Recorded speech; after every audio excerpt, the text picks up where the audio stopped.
5:17 திரும்ப வாசிக்கிறேன். அல்லாமலும் ஒருவனுடைய மீறுதலினாலே அந்த ஒருவன் மூலமாய் மரணம் ஆண்டு கொண்டிருக்க, கிருபையின் பரிபூர்ணத்தையும் நீதி ஆகிய ஈவின் பரிபூர்ணத்தையும் பெறுகிறவர்கள் இயேசு கிறிஸ்து என்னும் ஒருவராலே ஜீவனை அடைந்து ஆளுவார்கள் என்பது அதிக நிச்சயமாமே. ஆமென்.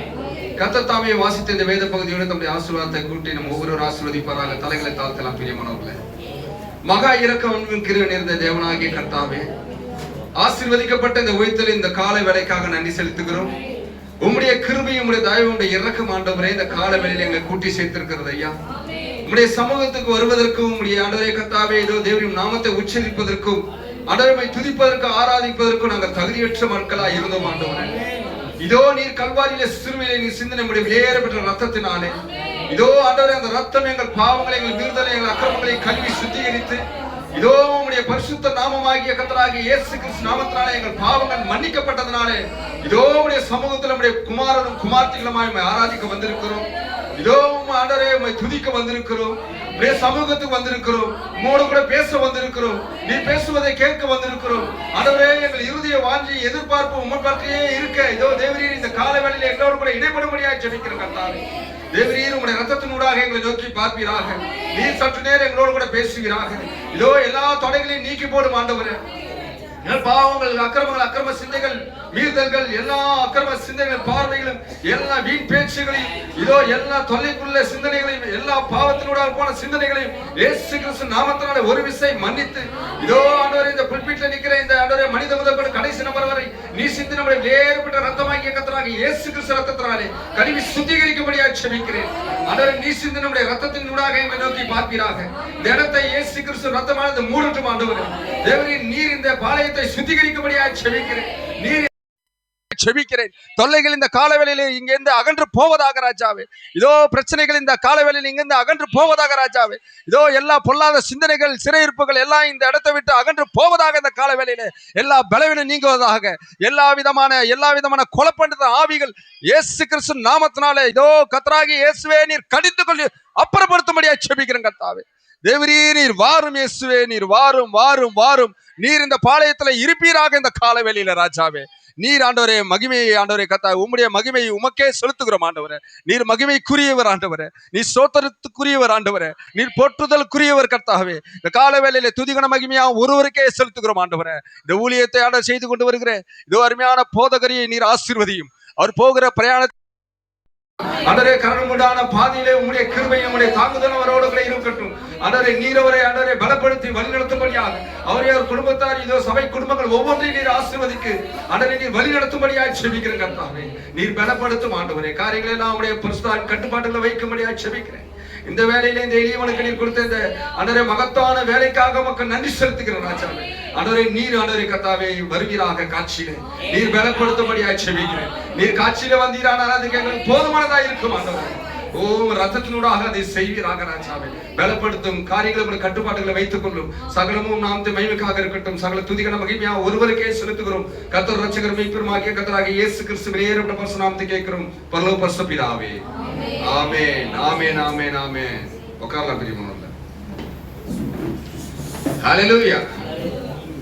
சந்தோஷமா இருக்கீங்களா? ஆமென்.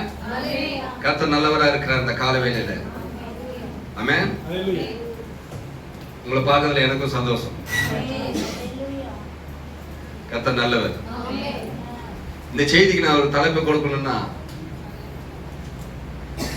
நாம் கிறிஸ்துவுடன் இப்பொழுதே ஆளுகை செய்கிறோம்.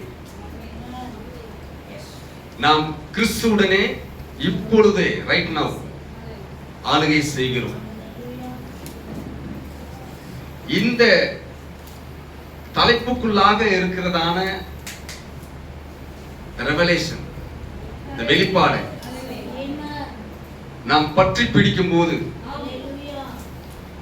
நம்முடைய இந்த கிறிஸ்துவ வாழ்க்கையிலே நாம் போகிறதான பிரயாணத்தில் வருகிறதான எல்லா ஏற்றத்தாழ்வுகளையும் ஜெயிக்க முடியும். அல்லேலூயா. தேவன் யார் என்பதை எப்படி நாம் விசுவாசித்து நடந்தோமோ, தேவன் யார் என்பதை அந்த ரெவலேஷன் என்ன செய்யும் என்பதை கேக்குறீங்களா பிரியமானவர்களே? நாம் சற்று நேரம் அதை தியானித்து அறிந்திருந்தோமானால் நம்முடைய கரடுமுடான பாதை நேரத்திலே, சோதனை நேரத்திலே, தொல்லைகள் நேரத்திலே, பிரச்சனை நேரத்திலே, குழப்பத்தின் நேரத்திலே அவைகள் எல்லாவற்றிலிருந்து நம்மளால வெளியே வர முடியும். அல்லேலூயா. ரெவலேஷன், இந்த விசுவாசம் மட்டும்தான் காரியங்களை செய்யும். அல்லேலூயா. தேவன் யார்? தேவனுக்கு நாம் யார்? தேவன் சரியாக இப்பொழுது இந்த காலத்துல என்னை என்னவாக இந்த பூமியில வைத்திருக்கிறார். இது மட்டும்தான் நம்ம என்ன செய்யும்? சூழ்நிலைகளை ஜெயிக்க செய்யும். ஏன்னா இங்க நிக்கிற முதற்கொண்டு உட்கார உங்க கடைசி நபர் வரை தொல்லையினாலே, பிரச்சனைகளாலும் இந்த முழு உலகமும் கேக்குறீங்களா நெருக்குதுனாலும் கொண்டு வருவதற்கு தயாரா இருக்குது. ஆனாலும் கர்த்தர் நம் மத்தியில் இருக்கிறார். கர்த்தர் நம் குடும்பங்களில் இருக்கிறார். கர்த்தர் நம் வீட்டில் இருக்கிறார். அல்லேலூயா. கர்த்தர் நம் வேலை ஸ்தலத்தில் இருக்கிறார். கர்த்தர் நாம் எங்கெல்லாம் போறோமோ அங்கெல்லாம் இருக்கிறார். விசுவாசிக்கிறீங்களா? அல்லேலூயா. தீர்க்கதரிசி சொலொமோன் சொல்றாரு, காலத்தின் சந்திப்பு 12ல சொல்றாருங்க, முழு பாதாளமும் திறக்கப்படும் போது எதனால திறந்திருக்கும்? அது ஒரே ஒரு கூட்டத்தை தொல்லைப்படுத்துறது தான். இயேசு கிறிஸ்து நாமத்தை யார் தரித்துக் கொண்டார்களோ, இயேசு கிறிஸ்து நாமத்துக்காக யார் நிற்கிறார்களோ, கேக்குறீங்களா? இக்காலத்துல அச்சிடப்பட்ட வார்த்தையாக வந்த இயேசு கிறிஸ்துவிய அந்த மகா வெளிச்சத்திலே யார் நடக்கிறார்களோ அவர்களை தொல்லைப்படுத்த வேண்டும் என்பதற்காக தான் இந்த முழு பாதாளமும் திறந்து கிடக்கு. கேக்குறீங்களா? எந்த காலத்துல அப்படி இல்ல. இந்த காலத்துல முழு பாதாளமும் திறந்து கிடக்கு. அப்ப தொல்லை இருக்குமா இருக்காதா? கேக்குறீங்களா? ஆனா தீர்க்கதரிசி சொல்றாரு, அடுத்த வரி சொல்றாரு, முழு பரலோகமும் திறக்கப்படும். முழு பாதாளம் திறக்கப்பட்ட போது முழு பரலோகமும் திறக்கப்பட்டதுன்னா இப்ப பாதாளத்துக்கும் பரலோகத்துக்கும் தான் போர். கேக்குறீங்களா பிரியமானவர்களே? கேக்குறீங்களா? இந்த போர் எங்க நடக்குதுன்னா தேவன் தனக்காக தெரிந்து கொள்ளப்பட்ட மக்களுடைய சிந்தனை தான் நடக்குது. Battle ground. முழு பாதாளமும் திறக்கப்பட்டு அங்க வந்துட்டான். முழு பரலோகமும் திறக்கப்பட்டுச்சு. கவலை கொள்ள வேண்டிய அவசியமே இல்லை. ஏன்? யுத்தம் கர்த்தருடையது. யுத்தம் கர்த்தருடையது. நாம செய்ய வேண்டியதெல்லாம் இந்த முழு பரலோகம் திறந்தது இல்லையா? முழு பரலோகம் திறக்கப்பட்ட போது அந்த கூட்டத்தோடு நம்ம நிக்கணும். அந்த ஜீவ வசனத்தோடு நம்ம நிக்கணும். அல்லேலூயா. அந்த வார்த்தையை தியானிக்கணும். அந்த வார்த்தையை விசுவாசிக்கணும். அப்ப யார் ஜெயிப்பா? கேளுங்க, யார் ஜெயிப்பா? நாம தான் ஜெயிப்போம். நாம ஜெயிப்போம்னா பரலோகம் ஜெயிச்சிரும். அல்லேலூயா. கேக்குறீங்களா பிரியமானவர்களே? பரலோகத்தை தோக்கடிக்கிற மக்கள் இல்ல நாம. அல்லேலூயா. ஜெயகிறிஸ்துவே ஜெயித்துட்டார். ஜெயிச்சாரா இல்லையா? அதற்கு நாம தான் பிரதிநிதிகள். அவர் ஜெயிச்சதுக்கு நாம தான் பிரதிநிதிகள். அவர் எப்படிலாம் ஜெயிச்சார் என்பதை நாம பார்க்கிறோம். அல்லேலூயா. இந்த 40 நாள் முடிஞ்ச பிறவே அவர் 3 கட்டத்துல அவர் ஜெயிக்கிறார். 3 யுத்தத்துல அவர் ஜெயிக்கிறார். கேக்குறீங்களா? அது அன்னைக்கு மட்டும் இல்ல, அவர் ஜெயிச்ச போது நீங்களும் நானும் அவருக்குள்ளாக இருந்தோம். அதே யுத்தம் தான் இன்னைக்கு நடந்து கொண்டிருக்கிறது. வேற வித புதுசுலாம் இல்ல. நீங்க சரியா அந்த 3 யுத்தத்தை நீங்க வாசித்தீங்கன்னா இந்த 3 யுத்தத்துல வர அதே காரியம் தான் ஒரு விசுவாசியுடைய வாழ்க்கையில வருது. வேற எதுவுமே புதுசா வரல. அதே காரியம் ரூபங்கள் மாறி இருக்கு. அதே காரியம் காட்சிகள் மாறி இருக்கு. அதே காரியம் சூழ்நிலைகள் மாறி இருக்கு. அதே காரியம் தான். நீங்க அதை எப்படி அவர் ஜெயித்தாரோ அப்படி நாம ஜெயிக்க கத்துக்கிட்டோம்னா, கேக்குறீங்களா? அப்போ இந்த நாம் கிறிஸ்துவுடனே இப்பொழுதே ஆளுகை செய்கிறோம் என்கிற நிலைக்கு நம்ம வந்துருவோம். அவர் ஆளுகை செய்தார். செய்தாரா இல்லையா? அவர் ஆளுகை செய்தாரே. தீர்க்கதரிசனம் இப்பொழுது ரைட் நவ் நம்ம ஆளுகை செய்கிறவர்களா இருக்கிறோம். தீர்க்கதரிசனம் சொல்ல ஆண்டவரே சொல்றாரு, தேவனுடைய ராஜ்யம் இப்பொழுது உங்களுக்குள் இருக்கிறது என்றார். அவர் இருக்கும் போதே தேவனுடைய ராஜ்யம் மக்களுக்குள்ளாக இருந்தது என்பதை சொல்றாரு அவர். அப்போ ராஜ்யம் இருக்குதுன்னா அந்த ராஜ்யத்தை ஆளுகை செய்கிற ராஜாவாக தான் இருக்கிறார். அந்த ராஜ்யத்தினுடைய பிரதிநிதிகள் அங்கதான் இருக்கிறாங்க. அல்லேலூயா. அதனால தான் இந்த கடைசி நாட்கள்ல நம்ம எப்படி இருக்கிறோம்? ராஜாக்களாகவும் ஆசாரியர்களாக நாம் இருக்கிறோம். அல்லேலூயா. கேக்குறீங்களா? எப்பேற்பட்ட சூழ்நிலை உங்களுக்கு வந்திருக்கிறதோ, எப்பேற்பட்ட சூழ்நிலையில் கடந்து போகிறீர்களோ, எல்லா சூழ்நிலையிலும் நீங்கள் ராஜா. நாம் ராஜா. கேக்குறீங்களா? தாவீது ராஜா தான். அவர் கடந்து போகிற சூழ்நிலை சாதாரணமானதல்ல. அவர் ராஜா தான். ஆனால் ராஜாக்குரிய அபிஷேகம் அவரை எல்லா சூழ்நிலையிலிருந்து வெளியே கொண்டு வந்தது. அந்த ரெவலேஷன், அந்த மக்களுக்காக நான் அபிஷேகம் பண்ணப்பட்டவன், அல்லேலூயா, விடுதலையாக்கி கொண்டு வந்ததுங்க. கேக்குறீங்களா? தீர்க்கதரிசி சொல்றாரு பாருங்க, நாம் எப்படி செயற்கொள்வது என்ற செய்தியில சொல்றாருங்க. இதை நாம் ஆராயும் போது, எது நாம் ஆளுகை செய்கிறவர்களாக இருக்கிறோம், இதை நாம் ஆராயும் போது என் நோக்கம் இங்கு வந்து ஜனங்களாகிய உங்களிடம் ஐக்கியம் கொள்ளுதல் அல்ல. நான் எப்படி ஜெயம் கொள்வது என்ற செய்தி பேஜ் நம்பர் 17 பேரா 35 பேசுறாரு. அப்படி செய்ய எனக்கு பிரியம். எனக்கு தருணம் கிடைக்குமானால் உங்கள் வீடுகளுக்கு வந்து உங்களுடன் கைக்குலுக்கி, உங்களுடன் உரையாடி, உங்களுடன் உணவு உண்டு, மரத்தின் நிலையில் சிறிது நேரம் உறவாடி ஐக்கியம் கொள்ளுவேன். ஆனால் இங்கு நாம் ஒரு குறிப்பிட்ட நோக்கத்துடன் வந்திருக்கிறோம். நாம் இங்கே ஒரு குறிப்பிட்ட நோக்கத்துடன் வந்திருக்கிறோம். அல்லேலூயா. இது திருத்தப்படுதலின் வீடு. இது திருத்தப்படுதலின் வீடு. இது தேவனுடைய சிங்காசனம். தேவனுடைய சிங்காசனம் இது. தேவனுடைய வீட்டிலிருந்து நியாய தீர்ப்பு புறப்பட்டு செல்கிறது. இது நியாய தீர்ப்பு புறப்பட்டு செல்லக்கூடிய ஒரு இடம். இது சபை. இது தேவனுடைய சிங்காசனம். இது நியாய தீர்ப்பு புறப்பட்டு செல்கிறதான ஒரு இடம். இது திருத்தப்படுதலுக்குரிய இடம். எத்தனை பேரு விசுவாசிக்கிறீங்க? இது நம்ம சிந்தையை விட்டு போக வேண்டாம் பிரியமானவர்களே. ஆமென். இங்குதான் இத படிச்ச போது, இந்த வார்த்தையை படிச்ச போது நான் எழுந்து நடக்க ஆரம்பிச்சேன். நேற்று காலையில இருந்தே சரீரம் ரொம்ப ஒரு மாதிரி இருந்தது. நேற்று நைட்டெல்லாம் வந்து வேறு விதத்துல இருந்தேன் நான். ஆனாலும் கர்த்தர் நல்லவர். அல்லேலூயா. நான் செய்தியில உட்கார்ந்து இருக்கிறேன். அப்படியே ஒரு விதமான நரவஸ் இருக்குது, ஒரு விதமான ஒரு சூழல் இருக்குது. ஆனா செய்தியில உட்கார்ந்து இருக்கிறேன். இந்த வரியை வாசிக்க ஆரம்பிக்கும் போது நான் எழுந்து நடக்க ஆரம்பிச்சேன். இப்படி அப்படி நடக்க ஆரம்பிச்சேன். தேவனுடைய வார்த்தை அவ்வளவா என்னை அதுல இருந்து நான் விடுதலை ஆக்குச்சு. அல்லேலூயா.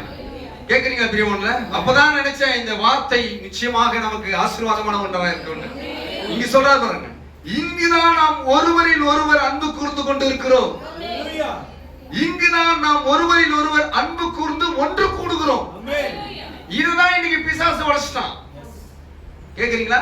இதெல்லாம் முறியடிக்க நினைக்கிறான். இந்த வார்த்தை சாதாரணமானது அல்ல. இது திருத்தப்படுதலுக்குரிய இடம். இது தேவனுடைய சிங்காசனம். இது நியாய தீர்ப்பு புறப்பட்டு போகிறதான ஒரு இடம். ஆனால் இங்கு தான் நாம் ஒருவரில் ஒருவர் அன்பு கூர்ந்து ஒன்று கூடுகிறோம்.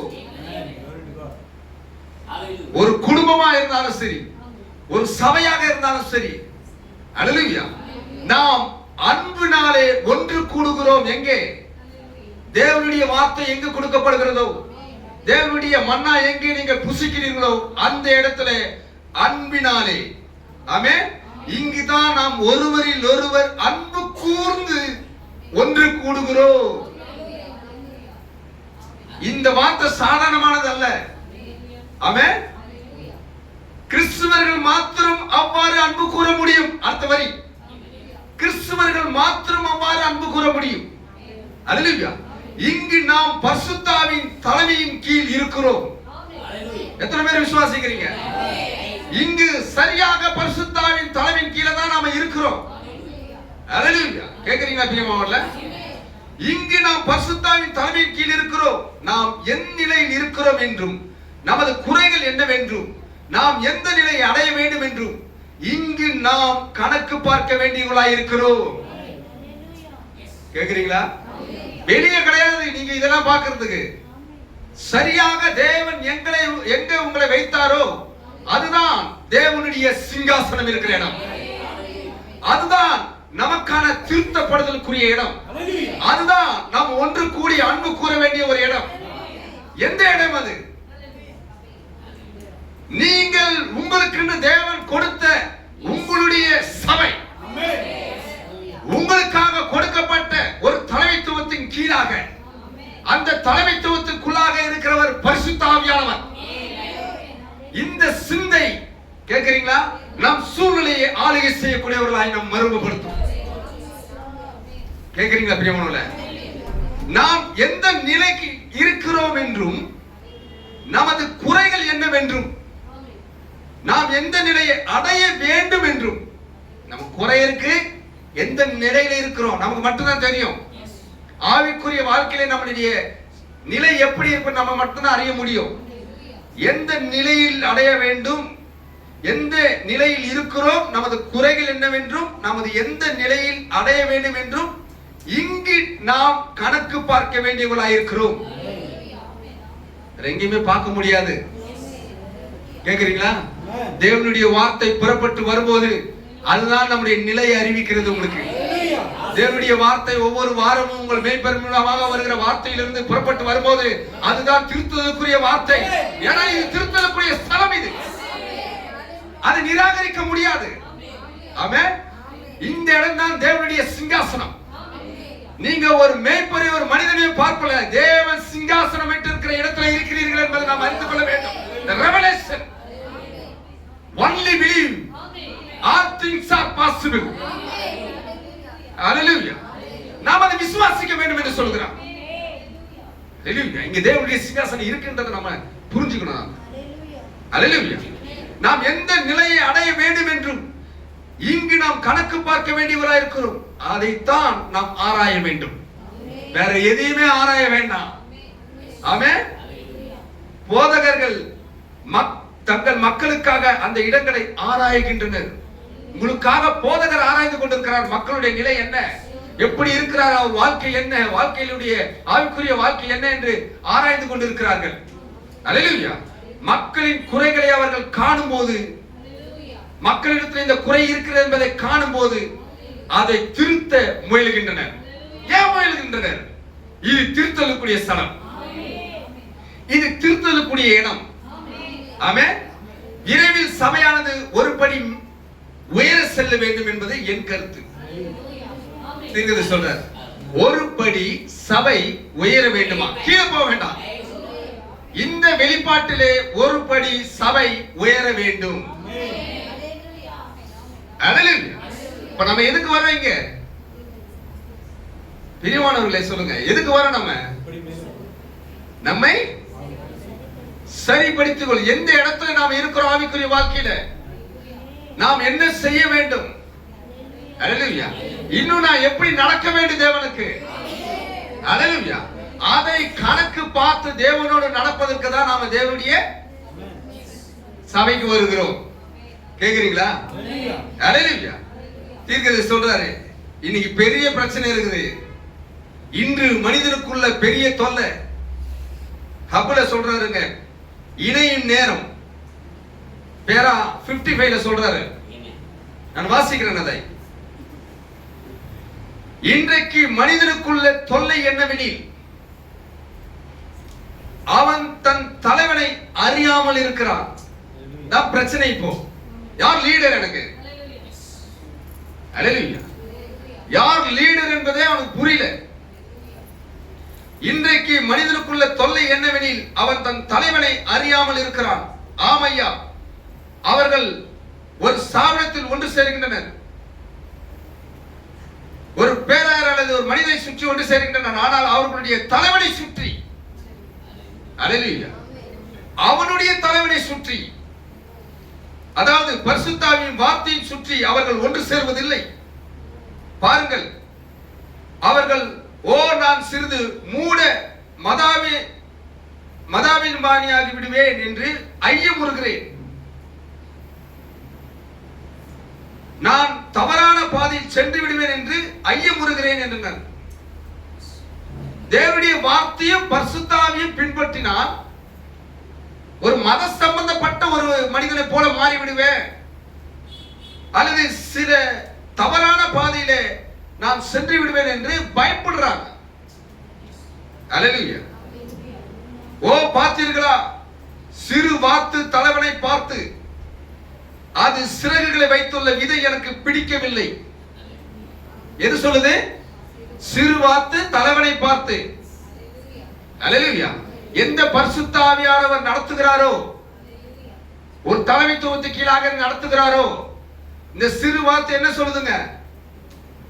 தலைவனை பார்த்து அது சிறகுகளை வைத்துள்ள விதம் எனக்கு பிடிக்கவில்லை, எனவே அதை நான் பின்தொடர போவதில்லை என்று கூறினான். அல்லேலூயா. தலைமைத்துவத்தை இது சரியில்லை அது சரியில்லை என்று இந்த வார்த்தை கூறும்போது, நான் அது பின்பாக நான் இனிமே பின்தொடர மாட்டேன் என்று கூறும்போது, பிரியமானவர்களே, என்ன நடக்கும்? அது குளிரில் உறைந்து செத்துவிடும் என்றார் திருதர்சி. என்னுடைய வார்த்தை அல்ல இது, தேவனுடைய சிங்காசனத்திலும் அந்த இக்காலத்துடைய வெளிச்சமே. அல்லேலூயா. ஒரு தலைமைத்துவத்துக்கு கீழாக தேவன் தம்முடைய சபையை கொடுத்துட்டார். அல்லேலூயா. கேக்குறீங்களா? அந்த தலைமைத்துவம் பரிசுத்த ஆவியானவர். அந்த பரிசுத்த ஆவியானவர், கேக்குறீங்களா, 5 விதமான ஊழியத்தின் கீழாக சபையை கொடுத்து விட்டார். 5 விதமான ஊழியத்துல ஒரு சபைக்கு கண்காணியானவர் தான் பிரதானமானவராக இருக்கிறார். பரிசுத்த ஆவியும் வார்த்தையும் அந்த கண்காணி மூலமாக தான் சபையை திருத்துகிறது. ஆமென். அந்த கண்காணியானவர் தான், கேக்குறீங்களா, அந்த சிங்காசனத்தை தேவனுடைய சமூகத்துக்கு கொண்டு வருகிறார். கேக்குறீங்களா? அந்த தலைமைத்துவம் பரிசுத்த ஆவியானவர் தான். ஆனா அவர் ஒரு மனிதனுக்குள்ளாக இருந்து அதை ஆளுகை செய்கிறார். இந்த சிறு வாத்து அந்த தலைமைத்துவத்துல இது சரியில்லை அது சரியில்லைன்னும் போது அது என்னவாகிறது? பிரியமானவர்களே, என்னவாகுது? அது குளிரில் உறைந்து போகிறது என்று திருக்குறள் சொல்கிறார். ஏன்? அந்த பரிசுத்தாவின் அனல் அதனிடத்துல இல்லை. அல்லேலூயா. அந்த பரிசுத்தாவின் அனல் அங்க இல்ல. பரிசுத்தாவியானவர் உண்மையாகவே ஒரு மனுஷனுக்குள்ள இருந்தா உண்மையாகவே ஒரு தலைமைத்துவத்துக்கு கீழே தான் இருப்பான். கேக்குறீங்களா? தனக்கு வந்ததெல்லாம் சிந்திக்க மாட்டான், தனக்கு வந்ததெல்லாம் செய்ய மாட்டான். தேவனுடைய ஆவியானவராலே வழி நடத்தப்படுவான். அல்லேலூயா. கேக்குறீங்களா? அப்படி தேவனுடைய ஆவியினாலே நடத்தப்படும் போது தேவனுடைய ஆவி அவரை எந்த இடத்திலே சத்தியத்திலே ஒரு மனிதனை நடத்தினதோ அந்த மனிதன் கீழாக தான், அந்த தலைமைத்துவத்துக்கு கீழாக தான் அவர் நடத்தி கொண்டிருப்பார். சபை இதை சரியாக புரிந்து கொள்ள வேண்டும். ஆமென். அதனாலதான் தீர்க்கதரிசி சொன்னாரு, ஒரு ஒரு ஒரு ஒரு ஒரு விசுவாசிக்கு அவங்க மேய்ப்பனை காட்டிலும் அதிகமாய் ஜீவிக்க முடியாது என்று சொல்லுகிறார். ஏன்? எந்த அளவுக்கு ரெவலேஷன் அந்த மேய்ப்பர் பெற்றிருக்கிறாரோ அந்த அளவுக்கு அவர் மக்களை நடத்துவார். அல்லேலூயா. அவருக்கு மிஞ்சினதான ரெவலேஷன் அந்த மனிதன் பெற முடியாது. கேக்குறீங்களா பிரியமானவர்களே? அப்படி பெற்றால் இந்த வார்த்தைக்கு முரணான காரியம் ஏதோ அந்த மனிதனுக்குள்ளாக இருக்குதுன்னு அர்த்தம், அந்த விசுவாசிக்குள்ள இருக்குதுன்னு அர்த்தம். அல்லேலூயா. எப்பொழுதுமே தேவ ஆவியானவர் தன்னுடைய வார்த்தையின் பிரகாரமாகவே நடத்துவார். எத்தனை பேர் விசுவாசிக்கிறீங்க? தேவ ஆவியானவர் வார்த்தைக்கு புறமா நம்மளை நடத்த மாட்டார். ஆமென். இங்க ரோமர்ல எழுதும் போது தீர்க்கதரிசி சொல்றார் பாருங்க, அப்போஸ்தலனாகிய பவுல் சொல்றார் பாருங்க, அதை கொஞ்சம் வாசிக்கலாமே. அல்லாமலும் ஒருவனுடைய மீறுதலினாலே அந்த ஒருவன் மூலமாய் மரணம் ஆண்டு கொண்டிருக்க கிருபையின் பரிபூர்ணத்தையும் நீதியாக ஈவின் பரிபூர்ணத்தையும் பெறுகிறவர்கள் இயேசு கிறிஸ்து என்னும் ஒருவராலே ஜீவனை அடைந்து ஆளுவார்கள் என்பது அதிக நிச்சயமாமே. அல்லேலூயா. ஒரு மனிதன் மீறுதலுக்குட்பட்டான்.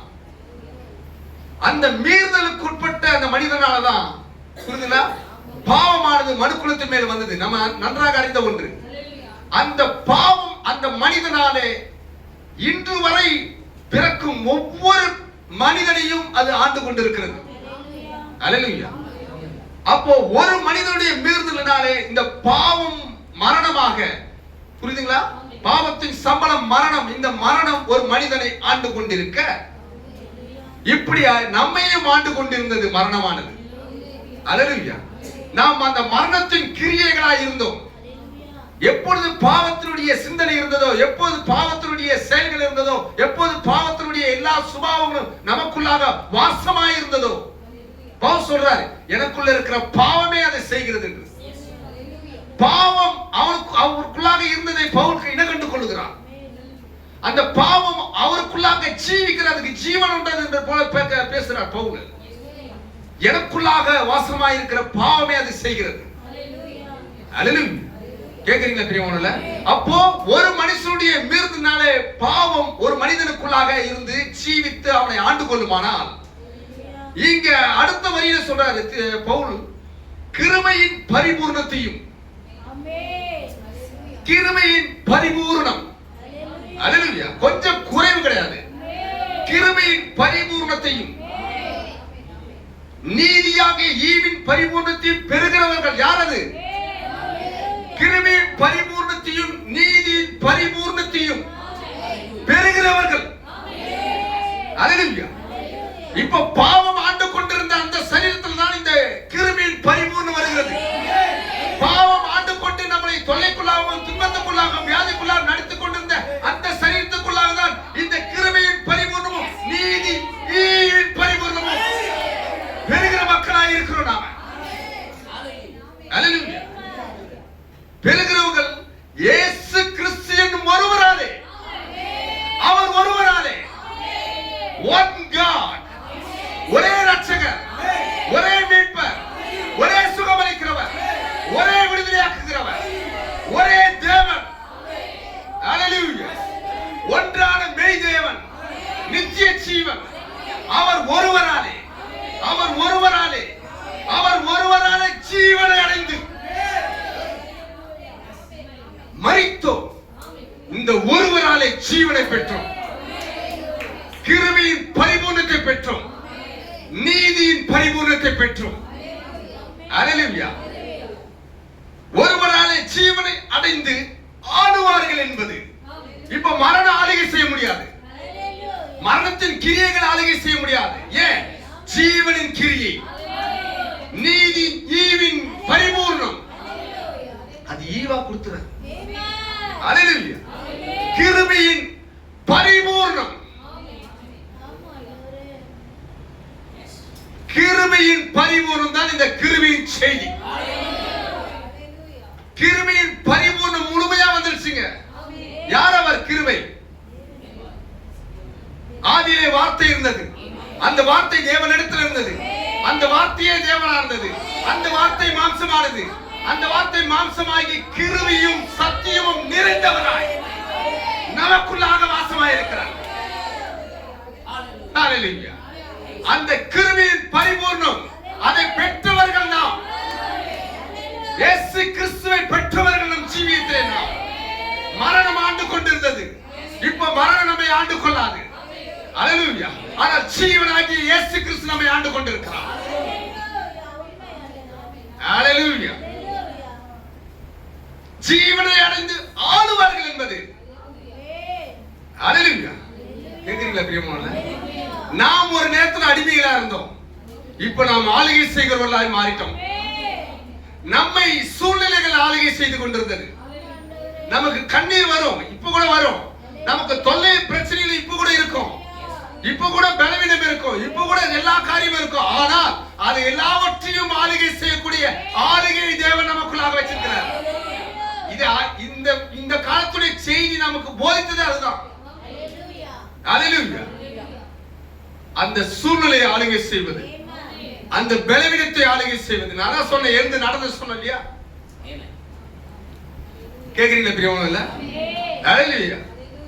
எங்க வீட்டுல ஏதோ சொன்னாங்க, நான் அப்ப சொன்ன தேவனுடைய வார்த்தை தான் எனக்கு எழுந்து நடக்க செஞ்சது. அல்லேலூயா. ஏன்? அந்த ரெவலேஷன் நம்மளை ஏதோ ஒரு காரியத்தை செய்ய வைக்குது. கேக்குறீங்களா பிரியமானவர்களே? இந்த வெளிப்பாடு தான் நம்மளை உண்டி தள்ளுகிறது. அல்லேலூயா. தேவன் ஒரு நோக்கத்துக்காக நம்மை மீட்டார், அவர் ஒரு நோக்கத்துக்காக நம்மை கிரயம் கொடுத்து வாங்கினார். அந்த நோக்கம் நம்மை ராஜாவாக்கும்படி. அல்லேலூயா. இப்ப பவுல் சொல்லும்போது நாம அந்த இயேசு கிறிஸ்து என்னும் ஒருவராலே ஜீவனை அடைந்து ஆளுவோம். ஆமென். அது அதிக நிச்சயமாமே. அல்லேலூயா. அதிக நிச்சயமாமே. இப்போ அந்த ஆளுகை தேவன் நம்மை மீட்டு அந்த ஆளுகை செய்கிறவர்களாக நம்மை மறுபடுத்துகிறார். இதுதான் இங்க தீர்க்கதரிசி பவுலின் தீர்க்கதரிசியும் இந்த இடத்துல இணைச்சு பார்க்கணும். தேவன் ஒரு நோக்கத்துக்காக நம்மை மீட்டார். தீர்க்கதரிசி சொல்றாரு, அவர் ஒரு நோக்கத்துக்காகவே நம்மை கிரை கொடுத்து வாங்கினார். என்ன நோக்கம் அது? வெந்தனை சாப்பிட்டு இது வந்தா சாவமா? அதுவா இல்ல. ஞாயிற்றுக்கிழமை தோறும் சனிக்கிழமை தோறும் அல்லது வார மத்தியில் தோறும் நம்ம ஆலயத்துக்கு வந்து தேவன் ஆராய்ச்சி போதும் அந்த 2 மணி நேரம் 3 மணி நேரம் அதுவா? இல்ல இல்ல இல்ல. ஒரு நோக்கம் உண்டு. ஒவ்வொரு மணி துளி வேலையிலும், வேலை ஸ்தலமா இருந்தாலும், ரோடா இருந்தாலும், வீடா இருந்தாலும், சபையா இருந்தாலும், எந்த இடத்திலும் தேவன் நம்மை ஆளுகை செய்ய முடியாமல், நாம் தேவனுடைய கிருபையினாலே சூழ்நிலைகளை ஆளுகை செய்ய முடியாமல், அந்த நோக்கத்துக்காக தேவன் இந்த செய்தியை கொடுத்தார் நமக்கு.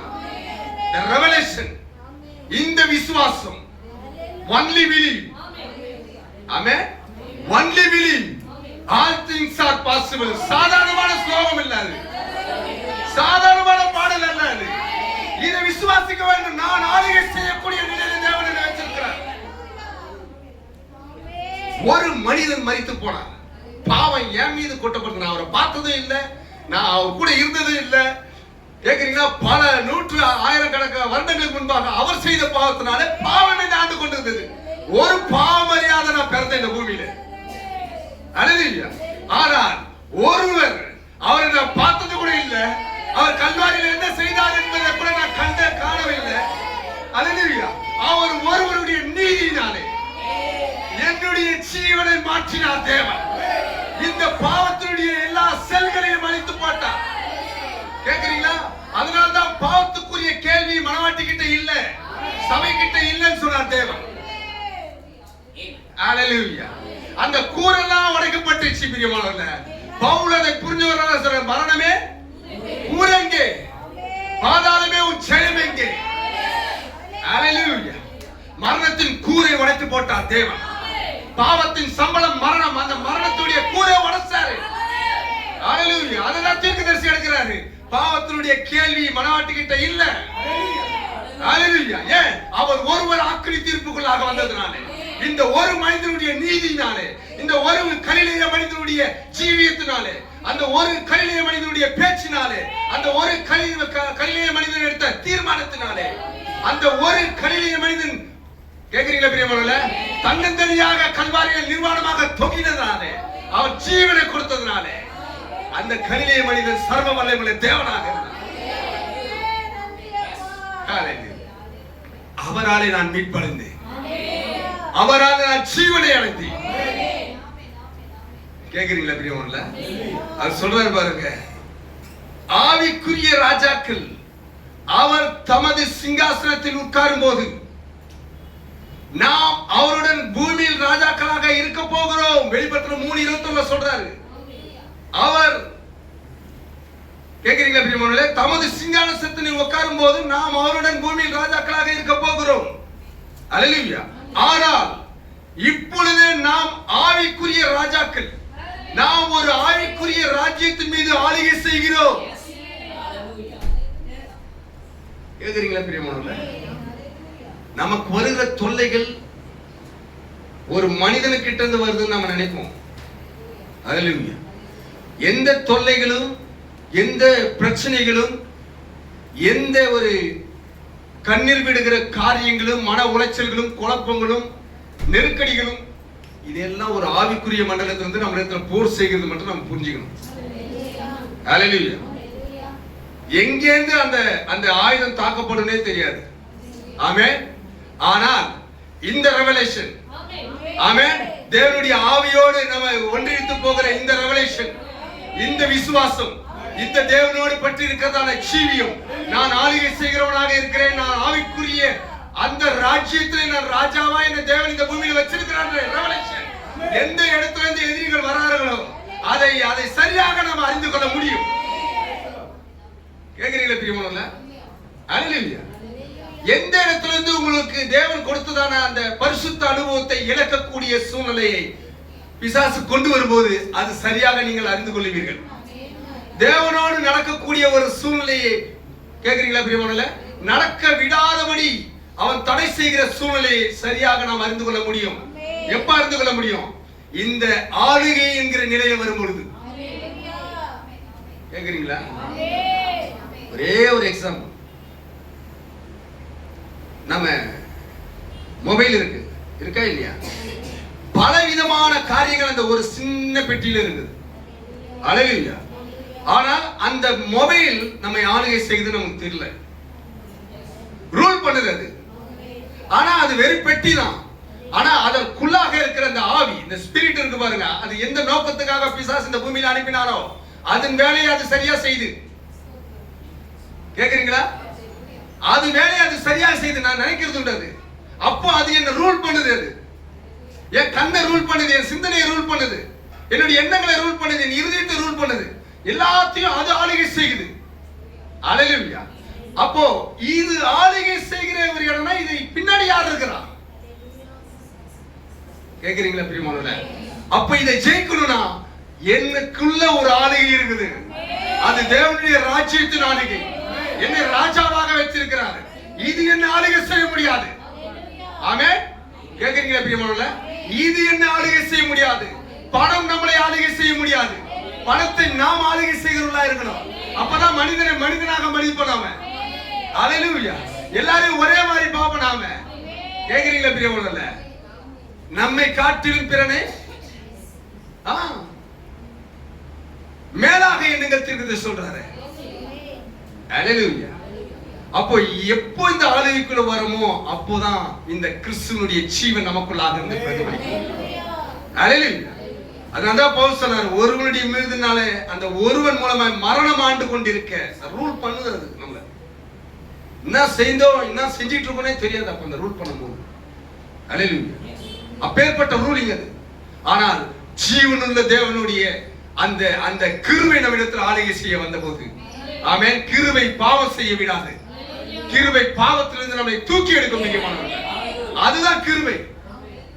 அல்லேலூயா. அதுதான் கிருபை. கேக்குறீங்களா? இப்ப இயேசு கிறிஸ்து என்னும் ஒருவராலே ஜீவனை அடைந்து ஆளுவார்கள் என்பது அதிக நிச்சயமாமே. நாம் ஒரு ராஜ்யத்தில் அல்லது நமக்கென்று ஒரு ராஜ்யம் இல்லை என எப்படி சொல்ல முடியும்? கேக்குறீங்களா? லூக்காலியா அவர் சொல்லிட்டார். லூக்கா 11:27 என்ன சொன்னார்? 21 உங்களுக்குள் தேவனுடைய ராஜ்யம் பிரதிஷ்டமாகாது, அது இப்பொழுதே உங்களுக்குள் இருக்கிறது. ஆமென். அவர் இருக்கும்போதே சொல்லிட்டார், ராஜ்யம் உங்களுக்குள்ளதான் இருக்குது. ஆமென். அல்லேலூயா. ஒரே சபையின் ஒரே தேவனுடைய ஐக்கியம் என்ற செய்தியில சொல்றாரு பேரா 26ல. தேவனுடைய ராஜ்யம் இந்த பூமிக்குரியது அல்ல. தேவனுடைய ராஜ்யம் நம்முடைய இருதயங்களில் இருக்கிறது. ஆமென். இன்னைக்கு இருக்கிற இப்ப எலெக்ஷன் வரப்போதுல அந்த மாதிரியான ஒரு ராஜ்யம் அல்ல, இந்த பூமிக்குரிய ராஜ்யம் அல்ல. அல்லேலூயா. தேவனுடைய ராஜ்யம் உங்களுக்குள் இருக்கிறது, நம்முடைய இருதயங்களில் இருக்கிறது. நாம் அதற்குள் பிறக்கும்படியாக அது ஒரு ஆவிக்குரிய ராஜ்யமா இருக்கிறது. இயேசு தேவனுடைய ராஜ்யம் வருகிறது, அது பலவந்தம் இல்லாமல் வருவதில்லை. மேலும் தேவனுடைய ராஜ்யம் உங்களுக்குள் இருக்கிறது என்று கூறினார். தேவனுடைய ராஜ்யம் பலவந்தம் பண்ணப்படுகிறது வேதவசனம் சொல்லுகிறது. பலவந்தம் பண்ணப்படுகிறவர்கள் அதை பிடித்துக் கொள்கிறார்கள் என்று சொல்லுகிறது. அல்லேலூயா. சாதாரணமா அது வராது. நீங்கள் பலவந்தம் பண்ண வேண்டும். அதை நாம் பலவந்தம் பண்ணி அந்த ராஜ்யத்துக்குள்ளாக பிரவேசிக்க வேண்டும். அல்லேலூயா. பரிசுத்த ஆவி தேவனுடைய ராஜ்யம் மனிதனுக்குள் அசைவாடி. பரிசுத்த ஆவி தேவனுடைய ராஜ்யம் மனிதனுக்குள் அசைவாடி அவனை ஆட்கொண்டு அவனை கட்டுப்படுத்துவதே அந்த ராஜ்யமாகும். பரிசுத்த ஆவியானவர் ஒரு மனிதனை அசைவாடி அவனை ஆளுகை செய்து அவனை கட்டுப்படுத்துகிறான்.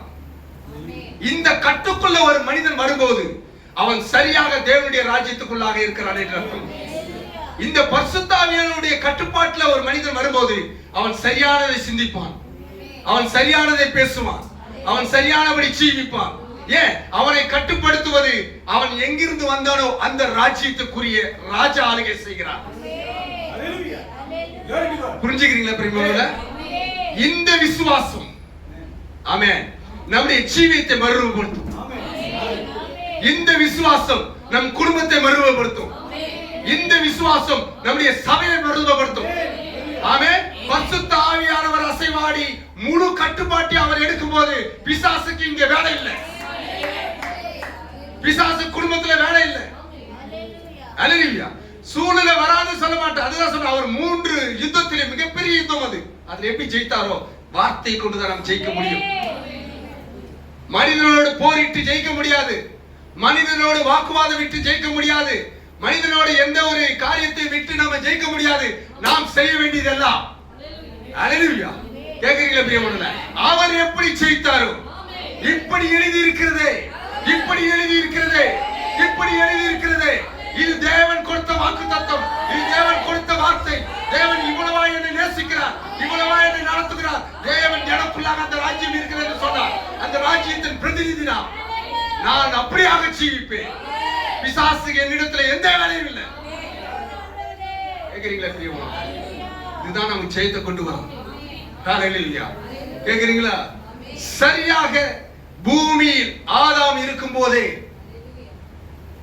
ஆமென் அவன் சரியாக அந்த ஆளுகையின் கீழே தான் இருந்தான். கேக்குறீங்களா? தீர்க்கதரிசி பிளவு என்ற செய்தியில பேர் 51 சொல்றாருங்க. ஆதாம் தேவனுடைய வார்த்தையில் நிலை கொள்வதற்கு பதிலாக தன் மனைவியின் விவேகத்திற்கு செவி கொடுத்ததால் பாவம் செய்தான். அவனும் சாத்தானுடன் சேர்ந்து சிந்தித்து விவேகித்து பிறகு ஆதாமுக்கு முன்பாக வைத்தாள். ஆகவே ஆதாம் தேவனுடைய வார்த்தையை தளரவிட்டு தன் புத்திர பாகத்தை விற்று போட்டான். அல்லேலூயா. ஆதாம் என்ன செஞ்சான்? தன்னை அந்த அந்த அந்த நிலை இருந்தது பாத்தீங்களா? ஆதாமை தேவன் எதற்கு வச்சாரோ அவன் ஆளுகை செய்யறவனா வச்சா, குட்டி தேவனா வச்சார். குட்டி தேவனா வச்சாரு. அந்த நிலையை, அந்த ஸ்தானத்தை அந்த ஆதாம் இழந்து போனான். அவன் தேவனோடு கொண்டிருந்த ஐக்கியத்தையும் நித்திய ஜீவனின் உரிமையும் இழந்த போது தன் சொத்துரிமையை கூட அவன் இழந்து போனான். அல்லேலூயா. தன்னுடைய சொத்து அவர் என்ன ஆஸ்தி வச்சிருந்தாரு? கேக்குறீங்களா பிரியமானவர்களே? அவருக்கு என்ன ஆஸ்தி? இவர் ஒரு ராஜாவுடைய பிரதிநிதி. இவர் பரலோக ராஜ்யத்தினுடைய பிரதிநிதி. அவர் அப்ப பரலோக பேங்க் கேக்குறீங்களா பிரியமானவர்களே? வெள்ளியும் பொன்னும் கர்த்தருடைய என்று சொல்லப்படுகிறது.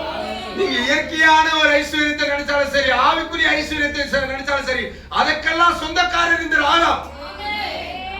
அப்பேற்பட்ட நிலையை தேவன் வச்சிருந்தார். அந்த நிலையை அறியாதவனாய் தன்னுடைய புத்திர பாகத்தை, சிரேஷ்ட புத்திர பாகத்தை இழந்து போனவராய். சபையும் இன்னைக்கு அதை அறியல. சபையை தேவன் எவ்வளவாய் நேசிக்கிறார், எப்படி அந்த சபையை நிறுத்தி இருக்கிறார் என்பதை சபை இன்று புரிந்து கொள்ளவில்லை. அறிந்து கொள்ள வேண்டிய விதத்தில் இன்னும் அறியவில்லை சபையானது. ஹல்லேலூயா. சரியாக ஆதாமை பார்த்தோம்னால் ஆமென் அந்த நிலையிலிருந்து எப்படி வீழ்ச்சியை சந்தித்தாரோ அதுதான் இன்று இருக்கிற சபையினுடைய நிலையா இருக்குது. ஆனால் பிந்தின ஆதாமாகிய கிறிஸ்து மரணம் ஆண்டு கொண்டிருந்த அந்த சபையை ஜீவனை கொடுத்து, கிருபையின் பரிபூரணத்தை கொடுத்து, ஆமென் கிருபையின் பரிபூரணத்தை கொடுத்து, அந்த ஈவை கொடுத்து, கேக்குறீங்களா? அதை மீட்கிறார் தேவன். திரும்பவும் அந்த ஸ்தானத்தை கொண்டு வரார். எந்த ஸ்தானத்துக்கு? அல்லேலூயா. எந்த ஸ்தானத்துக்கு? ஆளுகை செய்யக்கூடிய ராஜாவாக அவனை வைக்கிறார். எல்லா மிருக ஜீவனையும் ஆளுகை செய்கிற ராஜாவா இருந்தார் அன்னைக்கு குட்டி தேவனா. அல்லேலூயா. எப்பேற்பட்ட சூரியன் ஆளுகை செய்கிற ஒரு மனிதனாக சபையை வைத்திருக்கிறார். சபையை நாம் அதை புரிந்து கொள்ளவில்லை. இன்னும் 50 வருஷம் 100 வருஷம் இந்த செய்தி பிரசங்கிட்டே இருக்கும். கர்த்தருடைய வருகை தாமதிச்சுட்டே இருக்கும். எப்போ இந்த செய்தி வந்த நோக்கத்தை சபையானது உணர்கிறதோ அப்போது அவர் வருகை சீக்கிரம்.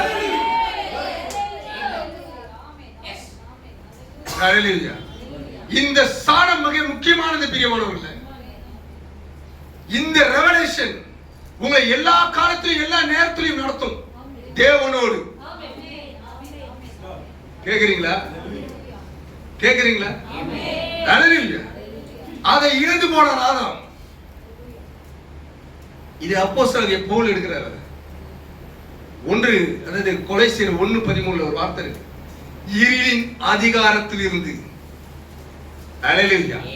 பாவம் ஆளுகை செய்த போது ஆதாம் ஒட்டுமொத்த மனுக்குலத்தின் மீதும் அந்த கம்பிளியானது விரிக்கப்பட்ட போது இருளின் அந்தகாரம் மூட ஆரம்பிச்சிச்சு, வெளிச்சம் மறைஞ்சு போச்சு. கரெக்டுங்களா? அழகா சொல்றாரு. 1:13 வாசிக்கணும்.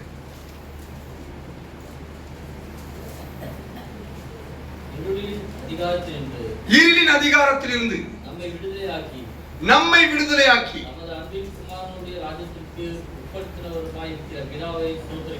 தமது அன்பின் குமாரனுடைய ராஜ்யத்துக்கு உட்படுத்தினவருமாய் இருக்கிற பிதாவை ஸ்தோத்தரிக்கிறோம்.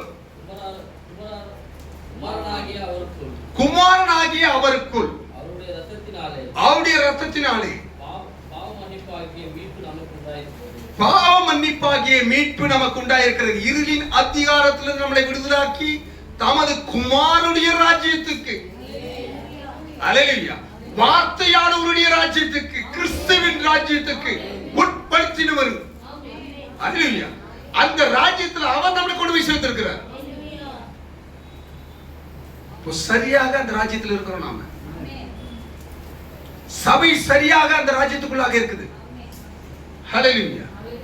அப்போ அந்த பிரச்சனைகள் என்ன பிரதர், இந்த நெருக்கங்கள், இந்த தொல்லைகள் இது நம்முடையது அல்ல. முழு பாதாளம் திறக்கப்பட்ட போதே முழு பரலோகமும் திறக்கப்பட்டுச்சு.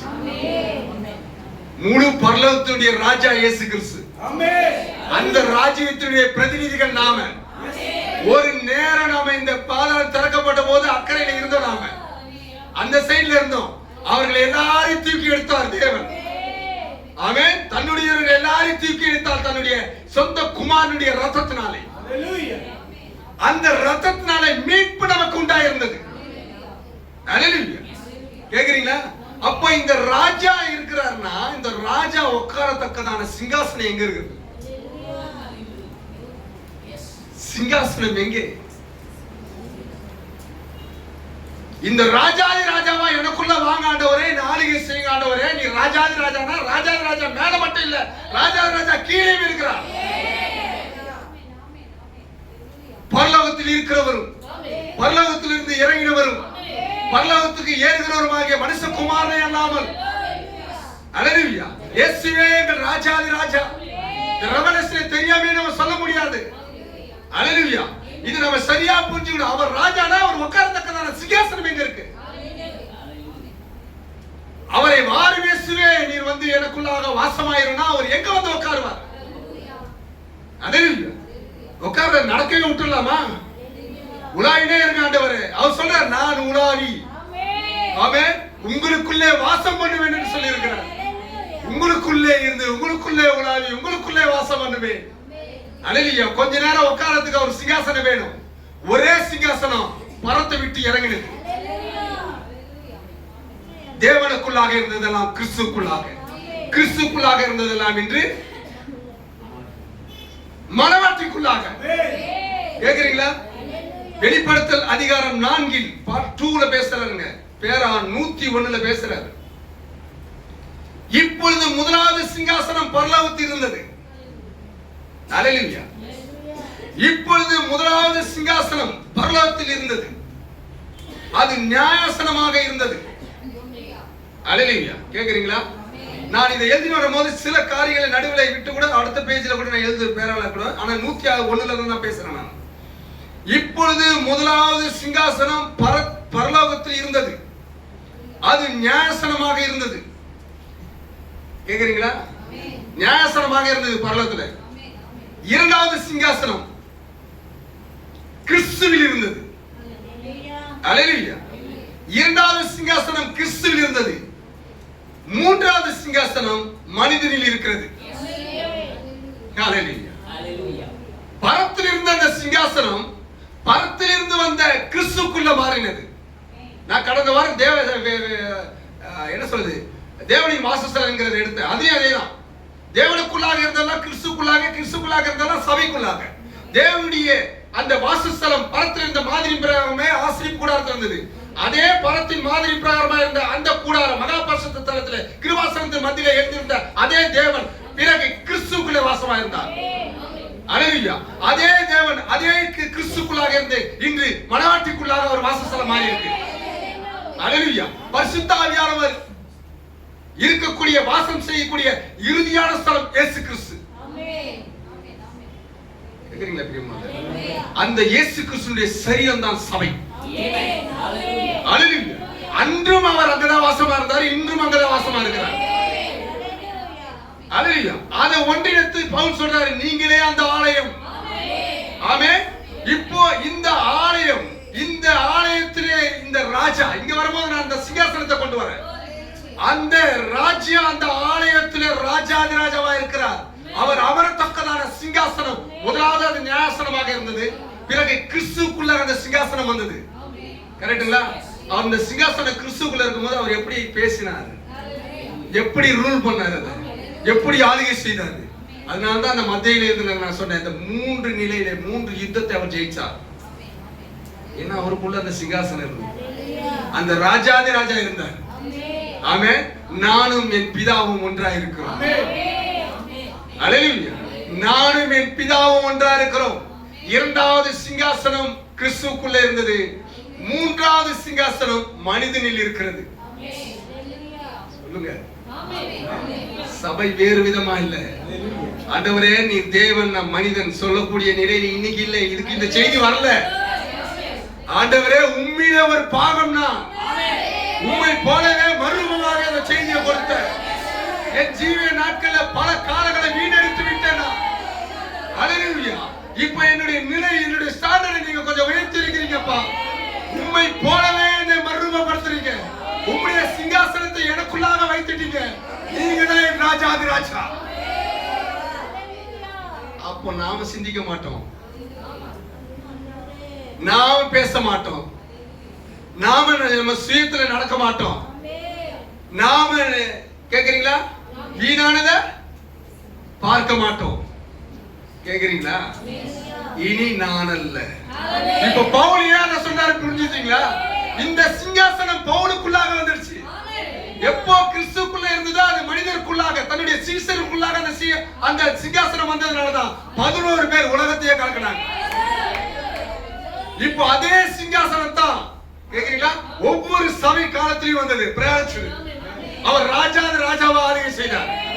இருள் இருந்தது, ஆனால் வெளிச்சத்திலே தேவன் இருந்தார். ஏன்? வெளிச்சத்தின் மக்கள் இருந்தார்கள் ஒவ்வொரு கூட்டத்திலையும். ஆமென். அவர் ராஜாவா இருப்பதனால அந்த வெளிச்சம் இருந்தது. சபை இருளுக்குள்ளாக போக கூடாது. இருளின் அதிகாரத்தை வந்து தேவன் கொண்டு வந்துட்டார். இப்போ இங்க சிங்காசனம் எங்க இருக்குதுங்க? நான் முதல்ல கோட்ல வாசித்த சிங்காசனம் எங்க இருக்குது? தேவனுடைய சிங்காசனம் இது. சபையானது தேவனுடைய சிங்காசனம். அல்லேலூயா. சபையானது இது ஒரு கட்டிடத்தை நான் சொல்லல. சபையானது நாம் எல்லாரும். அல்லேலூயா. நீங்கள் ஒவ்வொருவரும் சபை. அல்லேலூயா. தேவனுடைய சிங்காசனம் இங்க இருக்கிறது. கேக்குறீங்களா? பாஸ்டர் எல்லா நேரத்திலும் உங்களை திருத்த முடியாது. ஞாயிற்றுக்கிழமை தோறும் அவரை கொண்டு பரிசுத்த ஆவியானவர் பேசிட்டே இருப்பார். வீட்டுக்கு கடந்து போவீங்க. அந்த பரிசுத்த ஆவியானவர் பேசின சத்தத்தை நீங்க சிங்காசனத்துல உட்கார வைக்கணும். அவர் ராஜாதி ராஜாவா இருந்தாங்க. ரோட்ல ஆளுகை செய்வாரு, வீட்டுல ஆளுகை செய்வாரு, சூப்பர் மார்க்கெட் ஆளுகை செய்வாரு, வேலை ஸ்தலத்துல ஆளுகை செய்வாரு. திரும்பவும் தேவ சமூகத்துக்கு வருவீங்க. யாரோட வருவீங்க? அதே தேவனோட வருவீங்க. சபை சூப்பர் நேச்சுரல் இயற்கைக்கு மேம்பட்டத அப்பதான் பார்க்கும். சபை இன்னும் அதை புரிய முடியல பிரியமானவர்களே. இந்த வழி இதுதான் வழி. ஆமென். சபை அதனுடைய ஸ்தானத்தில் நிற்பதற்கு அதுதான் வழி. அல்லேலூயா. மூன்றாவது சிங்காசனம் மனிதனில் இருக்கிறது. மனிதன் என்னவா இருக்கிறான்? அவன் சரீரம், ஆத்மா, ஆவி ஆகிய 3 அடங்கிய ஒருவனாய் இருக்கிறான். அது எத்தனை பேர் அறிவீர்கள்? தேவனுடைய அணுகுமுறையை கவனியுங்கள். அவனுடைய இருதயமானது எப்படி இருக்கிறது? இங்கதான் இப்ப பாக்குறேன். இப்பதான் கூர்ந்து கவனிக்க வேண்டிய ஒரு நிலை. அவனுடைய இருதயம் எப்படி இருக்கிறது? தேவன் மனிதனின் இருதயத்தை தனது கட்டுப்பாட்டாக இருக்கும்படி அதை தெரிந்து கொண்டார். தேவன் மனிதனுடைய இருதயத்தை தனது கட்டுப்பாட்டு அறையாக இருக்க தெரிந்து கொண்டார். கரெக்டுங்களா? பிசாசானவனோ மனிதனின் தலையை தனது கட்டுப்பாட்டு அறையாக இருக்கும்படி தெரிந்து கொள்கிறான். அல்லேலூயா. தேவன் இருதயத்தை தெரிந்து கொண்டார். பிசாசு எதை தெரிந்து கொண்டான்? தலையை தெரிந்து கொண்டான். கேக்குறீங்களா? பிசாசு மனிதனை அவனது கண்களை கொண்டு காணும்படி செய்து அதன் மூலம் காரியங்களை அறிந்து கொள்ள செய்கிறான். ஆனால் தேவனோ மனிதன் தான் கண்களால் காண முடியாதவளை இருதயத்தில் விசுவாசிக்கும்படி செய்கிறான். அதனாலதான் இந்த காலத்துல நம்ம கொடுக்கப்பட்டது only believe. விசுவாசிக்க மட்டும் செய்யுங்க. அதுதான் விசுவாசம். சிந்தையிலிருந்து வராது, இருதயத்திலிருந்து வருவது. ஏன்னா தேவன் அதைதான் தெரிந்து கொண்டார், இருதயத்தை தான் தெரிந்து கொண்டார் தேவன். அல்லேலூயா. தேவன் மனிதனின் இருதயத்தில் வாசம் பண்ணுகிறார். மனிதனின் இருதயமே தேவனுடைய சிங்காசனமாக இருக்கிறது. எங்க இருக்குது இப்ப இந்த சிங்காசனம்? மனித கிட்ட இருக்குதுன்றாரு. மனிதர்ல கூட சிந்தையில் இல்ல அந்த சிங்காசனம். இதை கேட்டு வேலை செஞ்சனா தோல்வி, இதை கேட்டு வேலை செஞ்சனா ஜெயம். அல்லேலூயா. இதை கேட்கறதுனால தான் அநேக நேரத்துல பிரச்சனை. இங்க வந்தோட சட்டு நம்ம முடிவு எடுத்துறோம். அல்லேலூயா. இங்க ஒருத்தர் இருக்கிறாரு, அவர் தட்டிட்டே இருக்கிறார், நான் தான் ராஜா, என்ன ராஜாவா சொல்லி உள்ள உட்கார வச்சுட்டு நீ வேற எதுக்கோ செவி கொடுத்துருக்கிறீங்க, இங்க இருந்து வருவது எல்லாம் நமக்கு தோல்வியை உண்டாக்கும். இது மட்டும் தான் ஜெயத்தை உண்டாக்கும். ஏன்? ஜெய கிறிஸ்துவுக்குள்ள இருக்கிறார். அந்த சரியான பாகத்தை இது வச்சிருக்கிறார். இந்த கல்லான இருதயத்தை தான் சரியான இருதயமாக மாற்றுவேன் என்று சொன்னார். பிறகு என் ஆவியை வைப்பேன் என்று வெச்சேடம் வந்துதான். இருக்கும் கேடு உள்ள இருதயம் நமக்கு நல்லதை கூட நினைக்காத இருந்துச்சு. அது முழுவதுமாய் குப்பையினாலே நிரம்பி கடந்தோம். இருளின் அந்தகாரம் இந்த இருதயத்தை ஆளுகை செய்து கொண்டிருந்தது. இப்போது அந்த இருதயத்தினுடைய எல்லா சட்டங்களும் அறைகளையும் இயேசு கிறிஸ்து ரத்தமானது சுத்திகரித்து அது தேவனுடைய சிங்காசனம் வீட்டிருக்கிற இடமாய் மாறுகிறது. வேதம் சொல்லுகிற இருதயத்தின் நிறைவினால் வாய் பேசும். நாம் பேசுவதற்கு முன்பாக நம்முடைய இருதயத்தை பார்க்கணும். ஹல்லேலூயா. சட்டு பேசின நாட்கள் உண்டு இறக்கலாம். ஹல்லேலூயா. சட்டுன்னு பேசுற நாட்கள் உண்டு. இப்ப எல்லாத்தையும் நிதானிக்கிறேன். ஹல்லேலூயா. ஏன்? என் இருதயத்துல எது நிறைஞ்சிருக்கு? ஹல்லேலூயா. என் இருதயத்துல நிரம்பி இருக்கிறது எது? நான் யாரை உட்கார வச்சிருக்கிறேன் இருதயத்துல? என் இருதயத்துல சிங்காசனம் விட்டிருக்கிறது அந்த தேவாதி தேவனே. ஹல்லேலூயா. கேக்குறீங்களா பிரியமுள்ள? அவர் ரூல் பண்ண ஆரம்பிக்கிறார். அவர் ரூல் பண்ணா நீங்க சூழ்நிலையை ரூல் பண்ண மாட்டீங்களா? நீங்கள் உங்களுடைய தொல்லைகளை ரூல் பண்ண மாட்டீங்களா? நம்ம பிரச்சனையை ரூல் பண்ண மாட்டோமா? ஹல்லேலூயா. நமக்குள்ளாக இருக்கிறவர் பெரியவர். அதெல்லாம் தீர்க்கதரிசி எடுத்தாரு, உங்களுக்குள் இருக்கிறவர். ஹல்லேலூயா. கேக்குறீங்களா பிரியமுள்ள? அவர் உட்கார்ற இடத்தை எதுன்னு எடுத்துட்டாரு பாருங்க. மனிதனின் இருதயமே தேவனுடைய சிங்காசனமாய் இருக்கிறது. அதை நீங்கள் புரிந்து கொண்டீர்களா? அல்லேலூயா. மனிதனின் இருதயத்தில் தனது சிங்காசனத்தை உண்டாக்கினார். தொடர்ந்து அதை வாசிக்கலாம். அந்த இது இருந்தா பேரா 101 வெளிப்படுத்தல் 61ல பேசுறாங்க. 1961ல வெறும் வெளிப்படுத்தல் மட்டும் தான் அதுல போட்டுருந்தாங்க. ஹப்ல இருக்கும். இங்கே 3 வெவ்வேறு வகையினங்கள் உள்ளன.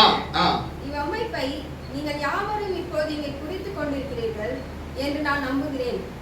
இப்போது நான் அதை உங்களுக்கு காட்ட விரும்புகிறேன். அங்கே 3 வெவ்வேறு வகையினங்கள் உள்ளன. 3 வெவ்வேறு உயிரினங்கள் சிங்காசனத்தை சுற்றிலும் உள்ளன. இப்போது பாருங்கள், இதோ இங்கே சிங்காசனம் உள்ளது. இப்போது இங்கே முதலில் சிங்காசனத்தின் அருகில் இல்ல சார், அது இல்ல. 101 பேரா 101ல அப்படியே தொடர்ந்து, அதாவது வெளிப்படுத்தல் அதிகாரம் 4 அதாவது 1961 1ஆம் மாசம் 1ஆம் தேதி பேரா வந்து 101. அதுல வந்து அப்படியே நான் வாசித்துட்டு வந்தேன் இல்லையா? அந்த சிங்காசனம், முதல் சிங்காசனம் பரவத்தில் இருந்தது, நியாயசனமான இருந்தது. என்னனம் இந்த விளக்கு தண்டுகள் இங்கே உள்ள இந்த சில மெத்தோடிஸ்ட் பிரெஸ்பிடேரியன்கள் அல்லது பெந்தேகோஸ்தே ஸ்தாபனங்கள் மேல் ஒளியை பிரதிபலிக்க செய்யும். நிச்சயமாக அவ்வாறு செய்யாது. அதுதானே ஒளியை இருக்கிறேன் என்பதாகத்தான் பிரதிபலிக்கும். இருந்தேன் என்பதாக அல்ல. 3 அல்லது 4 வெவ்வேறு நபர்களாக அல்ல. ஆனால் தேவன் அங்கே அமர்ந்திருந்து தம்மை தாமே அந்த ஒவ்வொரு சபைகளுக்குள்ளும் பிரதிபலித்துக் கொண்டிருக்கிற முந்தைய காலத்தை திரும்ப பார்த்து அங்கே அவர்கள் என்ன செய்தார்கள் என்பதை பாருங்கள்.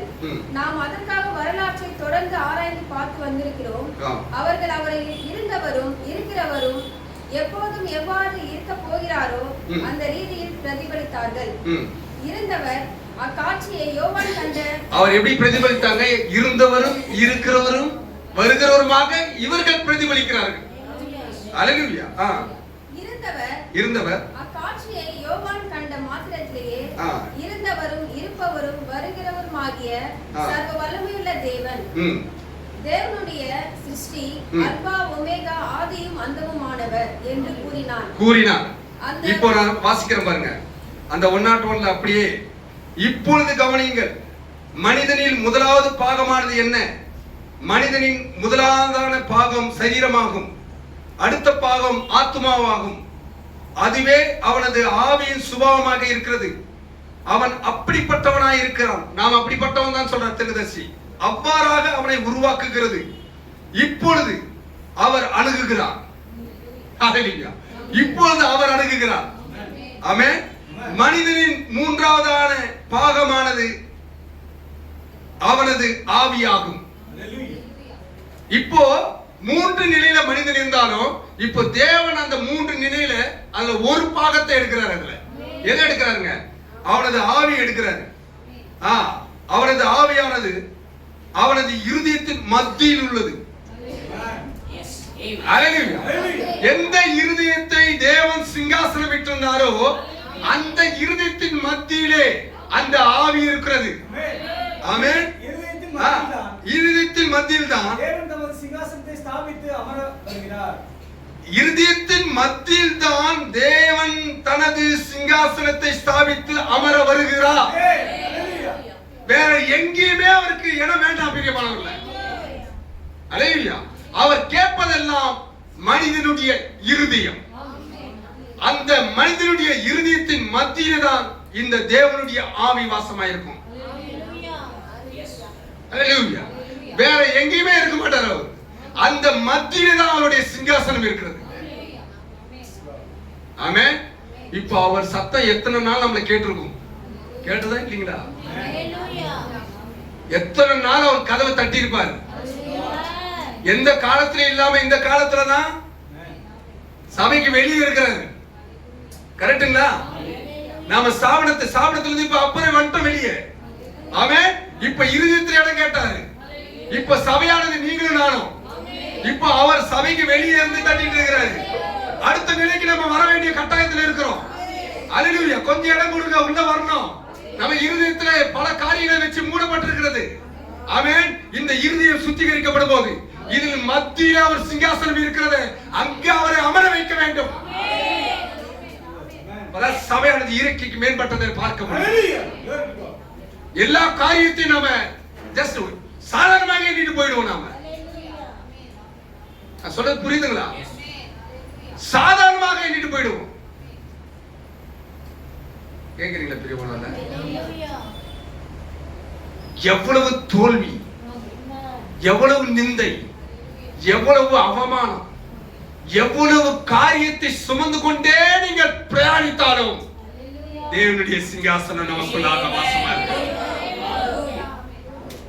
தாவீது அதுதான் செஞ்சார். தீர்க்கதரிசிகள் அதான் செஞ்சார். நம்முடைய தீர்க்கதரிசியாக வில்லியம் மரியம் பிரணாம் அதுதான் செஞ்சார். அதனாலதான் இந்த வார்த்தைக்கு அவரால் நிற்க முடிஞ்சது. தேவனுடைய சிங்காசனம் மனிதனுக்குள்ளாக. அதனாலதான் அவரால் எதிரியை கூட, கேக்குறீங்களா, நண்பன் பேசும்போது எதிரி பேசும்போது வித்தியாசமே தெரியாத ஒரு மனிதனாக இருந்தார். கேக்குறீங்களா? ஒரு சில காரியத்தை நாம சொல்லும் போது யாரோ ஒருத்தரை குற்றப்படுத்துற மாதிரி ஆயிடுமே சில காரியங்களை அவாய்ட் பண்ணிருக்கோம். அல்லேலூயா. கேக்குறீங்களா? ஆனால் அந்த நிந்தையை நம்ம சிந்தையிலையும் அந்த நிந்தையை நம்ம சிந்தையில கொண்டு வந்தோம்னா தோத்துருவோம். இருதயத்துல வச்சுக்கலாம். ஏன்னா நிந்தையை சுமந்தவர் இருதயத்துல தான் இருக்கிறார். அப்பதான் அந்த ஜெயத்தை அவர் எப்படி தவிர நம்ம ஏறெடுக்க முடியும். நம்ம பிரயாணம் ரொம்ப ரொம்ப கடினமானதெல்லாம் கிடையாது. அதை சரியாக புரிந்து கொண்டோம்னா லகுவாக இருக்கும். நமக்கு அது ரொம்ப லகுவாக இருக்கும். நிந்தை, அவமானம், வீணான காரியங்கள் எல்லாம் நாம் சுமக்கிற எல்லா காரியத்தையும் இந்த மனித சரீரம், மீட்கப்படாத சரீரம் சிந்தையில கொண்டு வந்துரும். தோல்வியை சந்திச்சிருவோம். நமக்கு ஜெயத்தை கொடுத்தார் தேவன். ஜெயத்தை நாம பெறணும்னா அதை இருதயத்தில் எடுத்து வந்துருங்க. அங்க ரிசால்வ் பண்ணுவார், எல்லாத்தையும் எல்லாம் சார்ட் அவுட் பண்ணுவாங்க. நான் சுமக்கலையா நிந்தைய கேக்குறேன். இவன் என்ன சொல்லுவான்? எப்படி அது அது என்ன இது என்ன கேக்குறீங்களா? இங்க கொண்டு வந்துடக்கூடாது. இங்க கொண்டு வந்துன்னா அது அங்க எல்லாத்தையும் உடைச்சு போடுவார். தேவ ஆவியானவரோட வல்லமை வரும். கேக்குறீங்களா? பிரியமுள்ள எப்படி நாம் ஜெயம் கொள்ளுவது? தீர்க்கதரிசி மாதிரி நம்ம கத்துக் கொடுத்தவர் வேற யாருமே கிடையாது. அல்லேலூயா. அவர் எங்க இருந்து கத்துக்கிட்டார்? தன் வாழ்க்கையில கல்வாரியை பார்த்த ஒரு நபர். கேக்குறீங்களா? பிரியமுள்ள ஜெயம் கொள்ளாமல் இருக்கவே முடியாது. கல்வாரியை பார்க்க வேண்டிய விதானத்திலே பார்த்த ஒரு நபர், கல்வாரி சிலுவையிலே அவர் என்ன செய்தார் என்பதை விசுவாசித்த ஒரு நபர், அறிய வேண்டிய பிரகாரமாக அறிந்த ஒரு நபர் ஒருபோதும் தோற்று போக மாட்டான். கேக்குறீங்களா? பிரியமானவர்களே, தேவன் இருதயத்திலே சிங்காசனம் பெற்றிருக்கிறார். இந்த வெளிப்பாட்டை பெற்ற சபையை பாதாளத்தின் வாசல்கள் மேற்கொள்ளாதுங்கிறார். இந்த வெளிப்பாட்டை பெற்ற மக்கள் 11 பேர் அந்த சிங்காசனத்தை வச்சிருந்தாங்களா? இதயத்துல வச்சிருந்தாங்களா? அதுல ஒரு மனுஷனை பார்த்து சொல்றாரு தீர்க்கதரிசி. அதை வாசிக்கிறாரு பாருங்க. வாசிக்கிறேன் நானு. கிறிஸ்து தேவனுடைய பரம ரகசியத்தின் வெளிப்பாடா இருக்கிறார். செய்தி பாருங்க எப்படி இருக்கு. கிறிஸ்து தேவனுடைய பரம ரகசியத்தின் வெளிப்பாடா இருக்கிறார். ஒரு இடத்துல சொன்ன வெறும் செய்தியோட தலைப்பை பார்த்தாவே ஒரு கிறிஸ்து வாழ்க்கை வாழ்ந்துட்டு போயிடலாம். இருக்கு உள்ள இருக்க செய்தி இல்ல, செய்தியுடைய தலைப்பை நம்ம எடுத்து ஒண்ணு சேர்த்து பார்த்தாவே நமக்கு போதுமான வல்லமையை தேவன் கொடுத்திருக்கிறார். கேக்குறீங்களா? பிரியமானவர்களே, அப்படி பேசுறாரு. கிறிஸ்து தேவனுடைய பரம ரகசியத்தின் வெளிப்பாடா இருக்கிறார் சொல்றாரு. இப்பொழுது அதாவது 231வது பேஜ் நம்பர் 70 இருந்து அப்படியே வாசிக்கிறேன். இப்பொழுது அவர் அழைத்த போது பேதுரு, நீர் ஜீவனுள்ள தேவனுடைய குமாரனாகிய கிறிஸ்து என்று கூறினார். கூறினாரா? அந்த ரெவலேஷன் புடிச்சிட்டாரா பேதுரு? இப்போது கவனிங்க. யோனாவின் குமாரனாகிய சீமோனே நீ பாக்கியவான். எப்போ அந்த ரெவலேஷனை பிடிக்கிறாரோ அப்போ அவன் பாக்கியவானா மாறிடுறார். அல்லேலூயா. யோனாவின் குமாரன் என்ற அர்த்தம் பாருங்கள், நீ பாக்கியவான், ஏனெனில் மாம்சமும் இரத்தமும் இதை உனக்கு வெளிப்படுத்தவில்லை. நீ ஏதோ ஒரு பள்ளியில் இதை கற்றுக்கொள்ளவில்லை. இது பள்ளியில கற்றுக்கொள்ளக்கூடிய, செமினார்ல கற்றுக்கொள்ளக்கூடிய, பைபிள் காலேஜில் கற்றுக்கொள்ளக்கூடிய காரியம் அல்ல. ஆமென். அல்லேலூயா. நீ ஏதோ பள்ளியில் கற்றுக்கொள்ளவில்லை, ஆனால் பரலோகத்தில் இருக்கிற என் பிதா இதை உனக்கு வெளிப்படுத்தினார். தனிப்பட்ட ஒரு விசுவாசம், தனிப்பட்ட ஒரு வெளிப்பாடு. ஆமென். அவர் மேலும் அவனிடம் என்ன கூறினார் என்று கவனிங்கள். இந்த கல்லின் மேல் அது பேதுரு இந்த வெளிச்சத்தை பெற்றுக்கொண்ட ராஜ்யத்தின் திறவுகோல்களை அளிக்கப்பட்ட முன்குறிக்கப்பட்ட தேவனுடைய வித்து, ராஜ்யத்தின் திறவுகளை பெற்றார் இல்லையா, அந்த பேதுரு அல்லேலூயா வித்து இயேசு கிறிஸ்து யார் என்று வெளிப்பாடு ஆகிய இந்த கல்லின் மேல். நான் சொன்னேன், தேவன் யார், தேவனுக்கு நான் யார், தேவன் என்னவா இந்த பூமியில வச்சிருக்கிறார். இப்ப தேவனுடைய சிங்காசனம் எங்க இருக்கிறது, தேவனுடைய ஆலயம் யாரு கேக்குறீங்களா? நான் என்ன மனவாட்டினா சாதாரணமானவன் அல்ல. இந்த கல்லின் மேல், இந்த கல்லின் மேல், இந்த கல்லின் மேல் என் சபையை கட்டுவேன். தேவன் கட்டுவார், ஒருவனால இடிக்க முடியாது. பாதாளத்துக்கு முழு பாதாளத்தை திறந்து போனார், அதுக்கு இடையில உள்ள இந்த கல்லின் மேல் என் இயேசு கிறிஸ்து யார் என்கிற கல்லின் மேல், என் தேவன் யார் என்கிற கல்லின் மேல், தேவனுடைய சிங்காசனம் இப்ப எனக்குள்ளாக இருக்கிற அந்த ரெவலேஷன், அந்த கல்லின் மேல் அவருடைய சபை அவர் கட்டுறாரு. சபை சபை சபை சபையா கட்டுறாரு. அல்லேலூயா. ஒவ்வொரு சபையும் அப்படி கட்டிட்டு வராரு. பாதாளத்தின் வாசல்கள் சபையில் இருக்கும் போது இல்ல, வீதியில் இருக்கும் போதும், வீட்டில் இருக்கும் போதும், ரோட்டில் இருக்கும் போதும், வேலையில் இருக்கும் போதும் அதை மேற்கொள்ள முடியாது. போதுமான வல்லமை இல்லை பிரியமானவர்களே. ஆமென் ஆமென் ஆமென். Praise Lord. ஆமென் ஆமென் ஆண்டவரே. அது பேதுரு. இந்த வெளிச்சத்தை பெற்றுக்கொண்ட ராஜ்யத்தின் திறவுகோல்களை அளிக்கப்பட்ட முன்குறிக்கப்பட்ட தேவனுடைய வித்து இயேசு கிறிஸ்து யார் என் வெளிப்பாடாகிய இந்த கல்லின் மேல் பிதா குமாரன் பரிசுத்த ஆவி அவர் இரண்டாம் ஆள் என்பதன் மேல் அல்ல, இந்த கல்லின் மேல் என் சபையை கட்டுவேன், பாதாளத்தின் வாசல்கள் அதை மேற்கொள்வதில்லை. இந்த கல்லின் மேல் என் சபையை கட்டுவேன். இயேசு கிறிஸ்து யார் என்று வெளிப்பாடு. எத்தனை பேர் பெற்றிருக்கிறோம்? இயேசு கிறிஸ்து நாமத்தை சாதாரணமா தெரிந்து கொள்ளல. ஆமென். நம்மள அதாவது பாதாளத்துல எந்த வல்லமையும் இல்லைங்க நம்மளை மேற்கொள்ள. எத்தனை பேர் விசுவாசிக்கிறீங்க?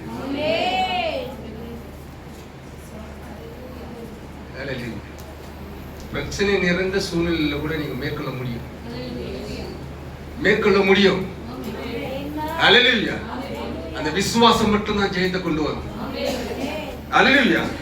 பாருங்கள், கிறிஸ்து உங்களுக்குள் இருப்பதை வெளிப்பாட்டின் ஜீவனின் மையமாக அவரை ஆக்குகிறது.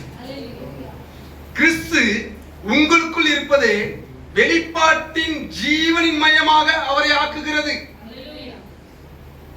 பாருங்கள், உங்களுக்குள் இருக்கும் கிறிஸ்துவின் ஜீவனை வெளிப்பாட்டின் மையமாக அவரை திகழ செய்கிறது. வேதத்தில் கிறிஸ்து வேதாகமத்தை கிறிஸ்துவின் முழுமையாக வெளிப்பாடாக ஆக்குகிறார். இந்த வேதாகமத்திலே கிறிஸ்து இருக்கிறார். அல்லேலூயா. இந்த வேதாகமத்திலே கிறிஸ்து இருக்கிறார். கரெக்ட்டுங்களா? இந்த வேதாகமத்தில் கிறிஸ்துவின் முழுமையான வெளிப்பாடாக இந்த வேதாகமம் ஆக்குகிறது. கரெக்ட்டுங்களா? கிறிஸ்து இருப்பதனால. இப்ப அடுத்தது சொல்றாரு பாருங்க, உங்களுக்குள் இருக்கும் கிறிஸ்து. வேதத்தில் இருந்த கிறிஸ்து இப்ப உங்களுக்குள் இருக்கிற கிறிஸ்து.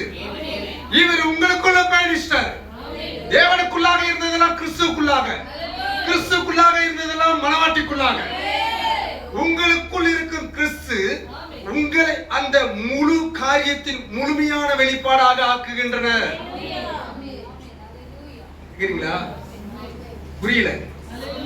வேதத்துல கிறிஸ்து இருக்கிறார்.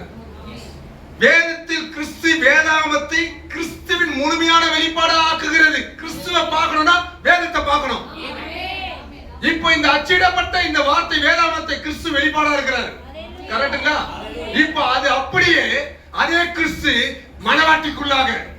இப்ப மனவாட்டியை பார்க்கணும்னா, கிறிஸ்துவை பார்க்கணும்னா, தேவனை பார்க்கணும்னா மனவாட்டி. அல்லேலூயா. எப்படி கிறிஸ்து அடையாளம் கண்டு கொள்கிறாரோ அதே போல உங்களை எழுதி பார்க்கும்போது தேவனை பார்க்க முடியும்.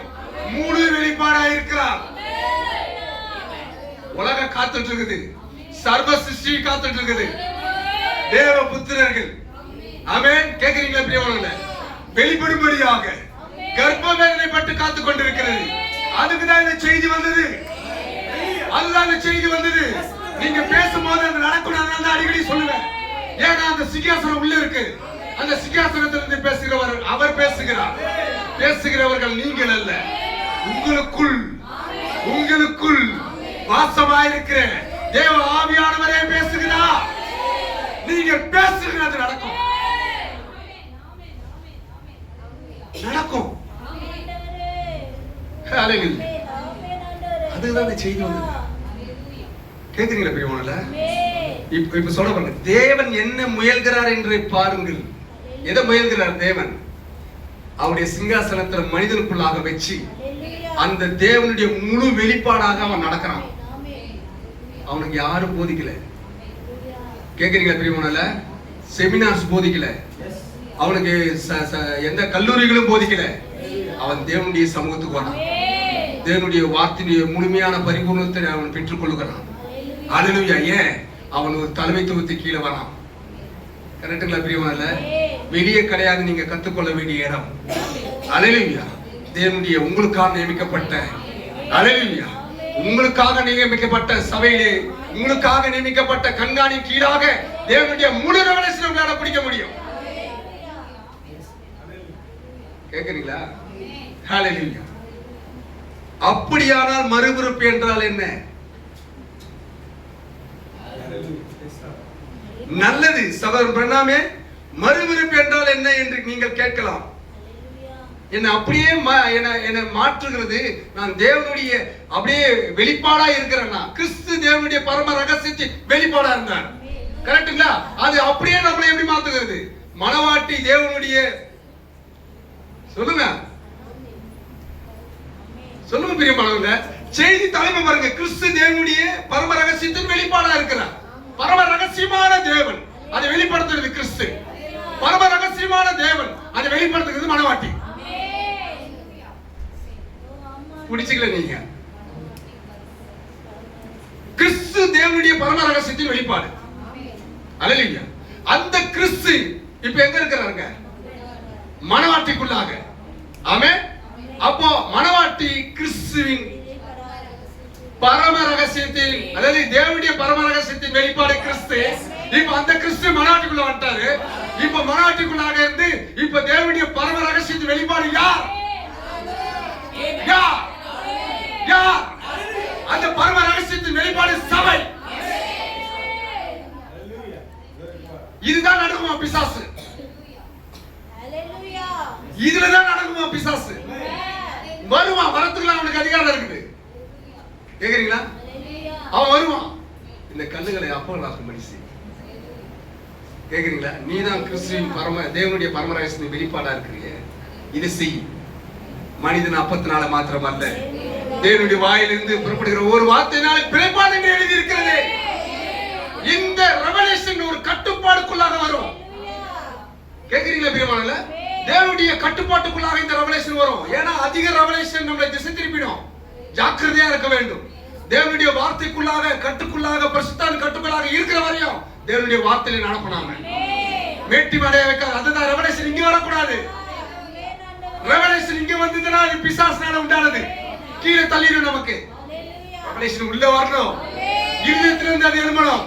ஏன்? அது தேவன் கொடுத்ததா இருக்கணும். கேக்குறீங்களா? இந்த செய்தியை மூல அறிவுல அதனால எடுக்க கூடாதுன்றார். இருதயத்தை சிங்காசனம் வைத்துக்கிறவர் நமக்கு போதிக்கிறார்.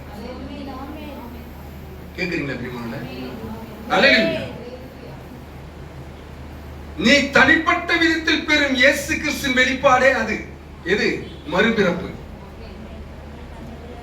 தனிப்பட்ட விதத்தில் இயேசு கிறிஸ்து வெளிப்பாடே, இயேசு கிறிஸ்துவின் வெளிப்பாடே அது. ஆமென். பாருங்கள், அது நீ ஒரு வித்தியாசமான ஏதோ ஒன்றை செய்து விட்டிருந்தாலோ, ஒரு ஸ்தாபன பிரமாணத்தை உச்சரித்திருந்தாலோ, ஒரு குறிப்பிட்ட நெறிமுறைகளை பின்பற்ற வாக்கு கொடுத்திருந்தாலோ அல்ல. ஆனால் கிறிஸ்து, அந்த வேதாகமம் உனக்கு வெளிப்படுத்தப்பட்ட அந்த வார்த்தை அவர்தான். அல்லேலூயா. யாராவது என்ன கூறினாலும் என்ன நடந்தாலும் ஒரு பொருட்டல்ல, அது கிறிஸ்து. அல்லேலூயா.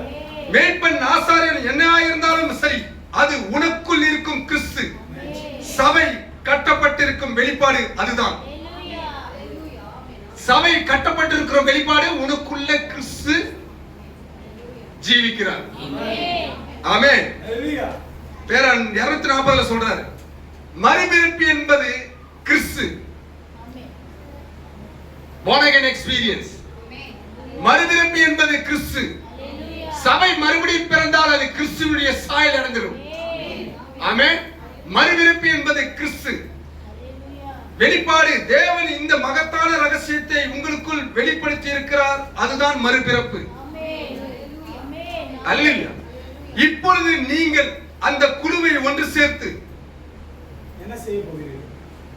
அவர்களுடைய மத்தியில் வெளிப்பாடு இசைவாக இருந்து, அப்படிதான் இதுல போட்டிருக்கு, தேவன் தம்முடைய வார்த்தையின் மூலம் தம்மை வெளிப்படுத்தி அவர் செய்த அதே கிரியைகள், அதே காரியங்கள் வார்த்தையை வெளிப்படுத்துமானால் நீங்கள் என்ன செய்வீர்கள்? அதே கிரியை 2000 வருஷத்துக்கு முன்னாடி இருந்த அதே கிரியை, தேவனுடைய பரம ரகசியத்தின் வெளிப்பாடு கிறிஸ்துவாய் இருந்து அவர் வெளிப்படுத்தினார். நான் தேவனை இன்று மணவாட்டியும் அதே கிரியை செய்ய வேண்டும் என்று சொல்கிறார். அல்லேலூயா. ஓ, சபை மாத்திரம் ஸ்தானத்தை அறிந்து கொள்ளுமானால் ஒரு நாளில் அதை அறிந்து கொள்ளும். சபை மாத்திரம் அந்த ஸ்தானத்தை அறிந்து கொள்ளும் ஆனால் சொல்றாரு, ஒரு நாளில் அதை அறிந்து கொள்ளும். அல்லேலூயா. அப்படியானால் அது என்ன என்பதை அறிந்து கொள்ளும் போது எடுத்துக்கொள்ளப்படுதல் நடக்கும். சபை அதன் ஸ்தானத்தை அறிந்து கொள்ளும் போது, சபை அதை ஸ்தானத்தை அறிந்து கொள்ளும் போது, சபை கிறிஸ்துனுடைய தேவனுடைய பரம ரகசியத்தின் வெளிப்பாடா இருக்குது. அவள் தான் தேவனுடைய சாயல். சபையை பார்த்தா தேவனை பார்க்க முடியும். அந்த நிலை சபை அடையும் போது அவர் இருக்கிற வண்ணமாகவே நாம் அவரை தரிசிப்பதனால் அவருக்கு ஒப்பாகும் வேதவசனம் இருக்குதுங்களா? அந்த நிலைக்கு சபை வந்து அடையும். ஹல்லேலூயா. மணவாட்டி தன் ஸ்தானத்தை அறியும் போது அந்த மகத்தான நிகழ்வாகி எடுத்துக்கொள்ளப்படுதல் நடக்கும். அந்த ஸ்தானத்தை தான் நாம் அறிந்து கொள்ள முயற்சிக்கிறோம். மறுபடியும் பிறந்த அனுபவம் அது கிறிஸ்துவாய் இருக்கிறது. அது நமக்குள்ளாக வாசமாயிருக்கிறது, சிந்தையில் அல்ல. அதனால்தான் இங்கிருந்து புறப்படுகிற எல்லா காரியமும் கேட்கிறீங்களா பிரியமானவர்களே, சிந்தை ஆளுகை செய்ய வேண்டும். அல்லேலூயா. தேவன் சிந்தை ஆளுகை செய்யணும். இது இருதயத்தை ஆளுகை செய்யக்கூடாது. அல்லேலூயா. சிந்தை இருதயத்தை ஆளுகை செய்யக்கூடாது. இருதயம் சிந்தை ஆளுகை செய்ய வேண்டும். அல்லேலூயா. கேட்கிறீங்களா? அப்பதான் கிறிஸ்துவின் சிந்தை நமக்கு உண்டாயிருக்கும். அவர் சொல்றார், கிறிஸ்துவின் சிந்தை நமக்கு உண்டாயிருக்க வேண்டும் என்று. ஹல்லேலூயா. தேவனுடைய ஆளுகை நமக்குள்ளாக இருக்கிறது. எபிரேயர் நிருபத்துல 13ஆம் அதிகாரத்துல 7-8 வசனத்தை வாசித்து முடிக்கலாம். தேவனுடைய சிங்காசனம் எங்க இருக்குது? இப்போ எங்க இருக்குதுங்க? சத்தமா சொல்லுங்க, எங்கே தேவனுடைய சிங்காசனம்? இப்ப அவரை உட்கார வைக்கக்கூடிய கூட்டம் யாரு? அல்லேலூயா. கேக்குறீங்களா? வானம் எனக்கு சிங்காசனம், பூமி எனக்கு பாதபடி. நீங்க எப்படிப்பட்ட வீட்டை கட்டுவீங்கன்னாரு, அவர் கட்டி அவர் வாசமா இருக்கிற வீட்டை அவரே கட்டினார். அதுதான் நீங்களும் நானும். இப்ப தேவனுடைய வாசஸ்தலம் எங்க இருக்கிறது? அல்லேலூயா. தேவனுடைய சிங்காசனம் எங்க இருக்கிறது? தேவன் ராஜாதி ராஜாவா எங்க இருக்கிறார்? அல்லேலூயா. தேவன் யார் நமக்கு? அல்லேலூயா. நாம் யார் தேவனுக்கு? இதுதான் இந்த ரெவலேஷன் பாதாளத்தின் வாசலை மேற்கொள்ளும். அல்லேலூயா. நான் அது நம்ம மேற்கொள்ளாது, நாம தான் அதனுடைய வாசலை எல்லாம் மேற்கொண்டு போவோம். சத்துருடைய வாசலை சுதந்தரிப்பீர்கள். அல்லேலூயா. வாசிங்க 13ஆம் அதிகாரம் 7-8 வசனத்தை. வேத வசனத்தை உங்களுக்கு போதித்து உங்களை நடத்தினவர்களை நினைத்து. யார் உங்களை நடத்துறார்? வேத வசனத்தை உங்களுக்கு போதித்து. யார் நடத்துறார்? யாருங்க? யாரு சொல்லுங்க? உங்களை யாரு வேதவசனம் நடத்துறா? உங்க வேதவசனம் என்ன சொல்லுது? வேத வசனத்தில் உங்களை உங்களுக்கு போதித்து. அவர் தானே போதிக்கிறாரு. நான் சொல்லிட்டேன், அப்பா நான் முன்னாடியே சொல்லிட்டேன், எங்களை போன்று வருகிறவர்கள் எல்லாம் உங்களை கொஞ்சம் விசுவாசத்துல வைத்து உற்சாகப்படுத்த முடியும். தேவனுடைய வார்த்தை அங்கிருந்து காண்பிக்க முடியும். கேக்குறீங்களா? அதனால தான் இந்த ஊழியத்துல வச்சிருக்கிறார் தேவன். ஆனால் உங்களுக்கு யார் போதிக்கிறது? உங்களை போதித்து உங்களை நடத்துவது யார்? உங்களுக்காக கொடுக்கப்பட்ட கண்காணி. ஆமென். கேக்குறீங்களா? ஒவ்வொரு சபைக்கும் அப்படிதான். அவர்களுடைய நடக்கையின் முடிவை நன்றாய் சிந்தித்து அவர்களுடைய விசுவாசத்தை பின்பற்றுங்க. அவர் எதை விசுவாசிக்கிறார்? எப்படி அவர் தேவனை விசுவாசிக்கிறார்? அந்த விசுவாசத்தை பின்பற்றுங்க. அதனால்தான் அந்த சிறுவார்த்தை என்ன பண்ணுச்சு? அந்த விசுவாசத்தை பார்க்கல. அந்த சிறுவார்த்தை அவர்கிட்ட வேற எதையோ பார்த்து, குறைகளை பார்த்து போனது. கரெக்ட்டுங்களா? இங்க என்ன சொல்றாரு? அவருடைய விசுவாசத்தை பார்த்து பின்பற்றுங்கள். இயேசு கிறிஸ்து நேற்றும் இன்றும் என்றும் மாறாதவர். கிறிஸ்துவினுடைய ரெவலேஷன், அதாவது கிறிஸ்துவுடைய பரம ரகசிய வெளிப்பாடு சபையா இருக்குன்னா நீங்களும் மாற மாட்டீங்க. கரெக்ட்டுங்களா? நீங்களும் மாற மாட்டீங்க. எவ்வளவு பணம் படைச்சிருந்தாலும் மாற மாட்டீங்க. தேவன் எவ்வளவு ஐஸ்வர்யத்தை ஆசீர்வாதத்தை கொடுத்ததாலும் மாற மாட்டீங்க. எவ்வளவு ரெவலேஷன் தேவன் உங்களுக்கு கொடுத்தாலும் மாற மாட்டீங்க. தேவன் எவ்வளவுதான் உங்களை வார்த்தையினால போஷித்திருந்தாலும் மாற மாட்டீங்க. யார் உங்களை வேத வசனத்துல நடத்தி. அல்லேலூயா. கேக்குறீங்களா பிரியமானவர்களே? அவர்களுடைய விசுவாசத்தை நீங்க பின்பற்றி இயேசு கிறிஸ்து நேற்றும் இன்றும் என்று மாறாதவர் என்பதை நாம தான் வெளிப்படுத்தி காண்பிக்கிறோம். சும்மா வசனம் அல்ல, அது அவர் நேற்று மாறாதவர். செங்கடல் மதியிலே இஸ்ரவேல் ஜனங்களை இரண்டாய் பிளந்து வழிநடத்த அதே தேவன் தான். எல்லாருக்கும் மேல் இருந்த அதே யெகோவாவின் கரம். ஹல்லேலூயா. எல்லாரோடு நடந்த 5000 பேர் போஷித்த அதே யெகோவாவின் கரம் இயேசு கிறிஸ்துவாக. ஆமென். அவர் இன்றும் மாறாதவர். அதே யெகோவாவின் கரம் மனவாட்டிக்குள்ளாக இருந்து அவர் மாறாதவர் என்பதை வெளிப்படுத்தி காண்பிக்கும். சபை அதன் சாணத்தை புரிந்து கொள்ளும் போது அந்த மகத்தான எடுத்துக்கொள்ளப்படுதல் நடக்கும். ஹல்லேலூயா. தேவனுடைய சிங்காசனம் நமக்குள்ளாக இருக்கிறது. தேவனுடைய ஆலயம் நாம். தேவனுடைய அந்த பரம ரகசியத்தின் வெளிப்பாடு நாம். இது நம்மளை வேட்டுமடைய வைக்காது. இது நம்மளை தாழ்மையாக போக வைக்கும். இது நிமிர்ந்து நிற்க வைக்காது. அந்த கதிர் கட்டு நம்மளை வளைய செய்யும். ஹல்லேலூயா. இயேசு கிறிஸ்துவை பற்றிய வெளிப்பாடு கேட்கிறீங்களா? மேன்மை பாராட்ட வைக்காது, பெருமை பாராட்ட வைக்காது, சிந்தையிலே ஆளுகை செய்ய வைக்காது, இருதயத்திலிருந்து ஒருவரை ஆளுகை செய்ய விட்டுக் கொடுக்கும். தேவன் உங்களோடு கூட இருப்பார். தேவன் உங்களை ஆசீர்வதிப்பார். உங்களுடைய எல்லா காரியத்தையும் தேவன் கட்டுப்பாட்டுகளை வைத்துக் கொள்ளுவார். கேட்கிறீங்களா? பிசாசுக்கு இந்த இடத்துல இடம் இல்லை. அவருடைய எல்லா முயற்சிகளும் இயேசு கிறிஸ்து நாமத்தாலே தோற்கடிக்கப்படட்டும். Glory to Jesus. எல்லாவற்றிலும் ஜெயம் நமக்கு. ஜெய கிறிஸ்து நம்மிடத்துல போகும்போது எதெல்லாம் ஜெயம் இல்லாமல் தவித்துக் கொண்டிருக்கிறோமோ எல்லாவற்றிலும் நமக்கு ஜெயத்தை கொடுக்க அவர் வல்லவராக இருக்கிறார். நீங்கள் புறப்பட்டு போங்கள். தேவன் உங்களோடு கூட இருப்பார். கர்த்தர் உங்களை ஆசீர்வதிப்பார். God bless you.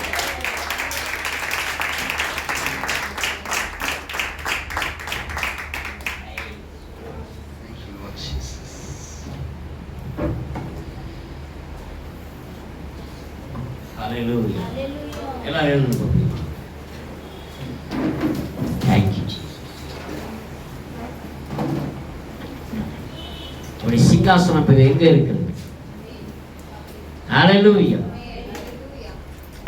நாம் தான் அவருடைய சிங்காசனமே.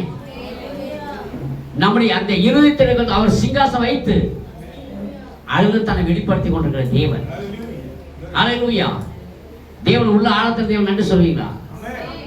நன்றியோட அவர் துதிப்போம். அந்த வேளையில தேவன் எப்படிப்பட்ட ஒரு ஸ்லாக்கியத்தை தேவன் கொடுத்திருக்கிறார். ஹல்லேலூயா. மரணத்துக்குள்ள இருந்த நம்மை, மரணத்துக்கு ஏதுவாக இருந்த நம்மை அவருடைய கிருபையினாலே, அவருடைய இரக்கத்தினாலே அவர் முன்குறித்து முன்னறிந்து நம்மை கிரயத்து எடுத்து அந்த இடத்துல அவர் உட்காரும்படியாக எத்தனையோ நீதிமான்கள், எத்தனையோ ஞானிகள், எத்தனையோ அறிவாளிகள் இந்த பூமியில் இருந்த பொழுதும் ஏன் செய்தி என்ன உனக்கு தேடி வந்தது? எளிமையான மக்களை தேடி வந்த செய்தி காரணம் என்ன? அவருடைய சிங்காசனத்தை அவர் அறிந்திருக்கிறார். அவர் எங்கே உட்கார்ந்து அவருக்கு தெரியும். அந்த இடத்தை அவர் பரிசுத்தப்படுத்துகிறார். அந்த இடத்தை அவர் சுத்தம் பண்ணினார். அந்த இடத்தை அவர் உட்கார அவர் சித்தம் பண்ணார். ஹல்லேலூயா. அந்த ஸ்லாக்கியத்தை தேவன் நமக்கு கொடுத்தார். எல்லோருக்கும் மேலாக இருந்த தேவன் அவர். எல்லோரோடு கூட இருந்த தேவன். நீ எல்லாருக்குள்ளும் இருக்கிற தேவன். மனவாட்டிக்குள்ள இருக்கிற தேவன். எவ்வளவு நமக்கு தேவன் எவ்வளவு ஒரு ஸ்லாக்கியம். இப்படி இருக்கும்போது எப்படி பாதாளத்தின் வாசல் நம்ம மேற்கொள்ள முடியும்? நீங்க மனவாட்டி கண்டு பேய் நடுங்குகிறான். நம்ம முழங்கால கண்ட பிசாசு நடுங்குகிறான். நம்ம அடிக்கிற வார்த்தையோட பிசாசு நடுங்குறவனா இருக்கிறான். பிசாசுக்கு தோல்வி, அவன் தோல்வி அடையாளம் அவனுக்கு தெரியும். கீழே சொல்றான். ஆனாலும் அவன் முயற்சி செய்கிறான். அந்த முயற்சி தோல்வி அடையும். காரணம் என்ன? உலகத்தில் உள்ள பார்க்க நமக்குள்ள இருக்கிறவர் பெரியவர். அவர் சர்வ வல்லவர். அவர் பாதாளத்தை அவர் ஜெயித்தவர், மரணத்தை அவர் ஜெயித்தவர், எல்லா பாடுகளும் ஜெயித்த தேவன். உளையான சேற்று நம்ம தூக்கி எடுத்து நம்மை பரிசுத்தப்படுத்தி அந்த நம்ம இருதயத்துல அந்த சிங்காசனத்தை வைத்து அவர் வாசம் செய்ய விரும்புகிறார். பவுல் சொல்றது, இனி வாழ்வது நான் அல்ல. இந்த இடத்துல தேவன் என்னுடைய எண்ணம் அல்ல, என்னுடைய ஸ்தானம் அல்லது தேவன் நிற்கிற அந்த ஸ்தானம். இனி வாழ்வது நான், எனக்குள் கிறிஸ்துவ ஜீவிக்கிறார். அதான் பவுல் சொன்ன, நீங்க நடமாடுகிற நிருபம் என்றார்.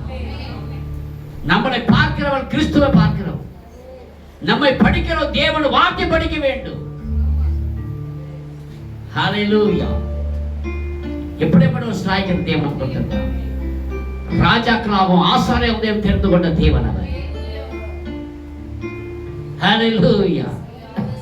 நம்முடைய இருதயமான அந்த கல்லையான எடுத்து போட்டு சதையான இதை பொருத்தி அது யாராலும் மாற்ற முடியாது. அவரால் மாத்திரம் மாற்ற முடியும். அவரால் மாத்திரம் அதை மாற்ற முடியும். சவுலை இருந்த மனிதனை கடினமான இருதயத்தை மாற்றினவர் பவுல் என்ற அந்த மகனை மாற்றி அவளுக்குள்ளாக தேவன் வாசம் செய்கிறவர். இது எனக்குள்ள உங்களுக்குள்ள வாசம் செய்கிறார். எவ்வளவு சிலாய்க்க பெற்றவர்னா, எவ்வளவா தேவன் அவருக்கு அன்பு கூர்ந்தார், எவ்வளவாய் நாம் அவருக்கு நன்றி உள்ளவராக ஜீவிக்க வேண்டும். ஹalleluya, ஹalleluya, ஹalleluya, ஹalleluya, ஹalleluya, ஹalleluya. உம்மை நேசிக்க என் ஓர் இருதயம் போதாதையா. உள்ள ஆழத்திலிருந்து ஒரு சரணம் பாடி ஆண்டவர் நமக்கு மகிமைப்படுத்த.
ஓராயிரம் இதயம்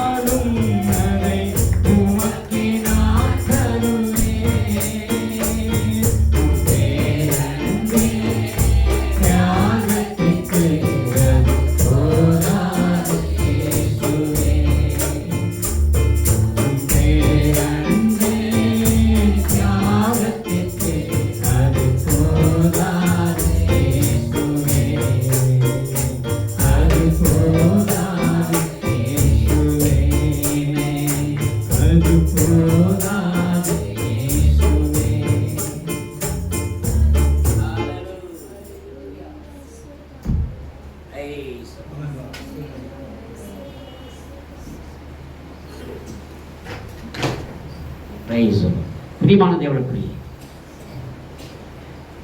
கெருக்குள்ளதும் கேடுள்ளதுமான அந்த இருதயத்தை தேவன் தெரிந்து கொண்டார். எந்த ஒரு தகுதி இல்லாத நம்மை, ஒன்றுக்கும் உதவாத இருந்த நம்மை, மரணத்துக்கு ஏதுவாக இருந்த நம்மை தேவன் அவர் கிருபையினாலே, அவர் இரக்கத்தினாலே நம்முடைய ஸ்தானத்தை அவர் எடுத்து அவரை போல நம்மளை மாற்றி, ஓ ஹல்லேலூயா, சபை அவருடைய சிங்காசனமாக இருக்கிறது. அந்த சபையானது அவருடைய மனைவி, அதுக்கு தலையாகி கிறிஸ்து. ஹல்லேலூயா. அவர் இந்த இருதயத்தில் அவர் உட்கார நம்ம என்ன தவம் செய்தோம், என்ன தியாகம் செய்தோம்? ஒன்றுமே இல்லை. அந்த இடத்தை அவரே எடுத்துக்கொண்டு அவரை பரிசுத்தப்படுத்தி தகுதிப்படுத்தி அதிலிருந்து அவர் வாசம் செய்கிறார். வேதம் சொல்வதை செய்வதெல்லாம் வாய்க்கும் என்று. நாம் செய்வதெல்லாம் வாய்ப்பது எந்த ஒரு தகுதி கிடையாது நமக்கு. ஆனால் நடக்கும் எப்படி என்றால் அவர் நமக்குள் இருப்பதினாலே, அவர் நமக்குள் வாசம் செய்வதனாலே, அவருடைய வார்த்தையை நமக்குள் வைத்ததினாலே தேவன் நமக்கு அதிகாரம் கொடுத்திருக்கிறார். சபைக்கு வியாதிஸ்தர் கைகள் வைப்பேன் என்று சொன்னார், பிசாசுகள் துரத்துங்கள் என்று சொன்னார். இது எந்த அதிகாரத்தினாலே, எந்த வல்லமே? அவர் நமக்குள் இருப்பதினாலே, அவர் நமக்குள் வாசம் செய்வதனாலே, அவர் நம்ம உலாவுகிறார், நம்மோடு கூட நடக்குகிறார். நம்ம இருதயத்தில் அவர் சிந்தனையில் இல்லை பிரியமானவரே, இருதயத்திலே. ஹல்லேலூயா. அவர் முழு இருதயத்தையும் தேவ சமூகத்தில் அர்ப்பணிக்கிறார். ஆண்டவரே, நான் எனக்குள்ள சித்தமில்லாத எல்லா சித்தமில்ல காற்றை எடுத்து போடுங்க ஆண்டவரே. நீர் வாரும் ஐயா. ஆண்டவரே நீர் வாரும் ஆண்டவரே. இந்த ராஜி நமக்குள்ள இருக்க சொல்லி இருக்கிறார். ஹல்லேலூயா. தேவனுக்கு எவ்வளவு நன்றி சொல்ல வேண்டும். Praise the Lord Jesus. எங்களை அதிகமாக நேசிக்கிற எங்கள் நல்ல பிதாவே, நேற்றும் இன்றும் என்றும் மாறாத எங்க ஜீவனுள்ள தேவனே, இந்த உயிர் தேர்ந்த நாளுக்காக நடுசரத்தர் கர்த்தாவே, ஆண்டவரே இன்றைக்கு கர்த்தாவே யாரை கொண்டு பேச வேண்டிய சித்து வைத்திய நிறைவேற்றினீ ராஜா. யாரோட கேட்பார் என்பதை நீ அறிந்தீர் ஆண்டவரே. இதோ ஆண்டவர் நிச்சயமாக நான் களி கூறுகிறோம், மகிழ்கிறோம், நாளுமே துதிக்கிறோம், நாங்களே ஆராதிக்கிறோம். எல்லா துதி கன மகிமை எல்லாம் உமக்கே நாங்கள் செலுத்துகிறோம்.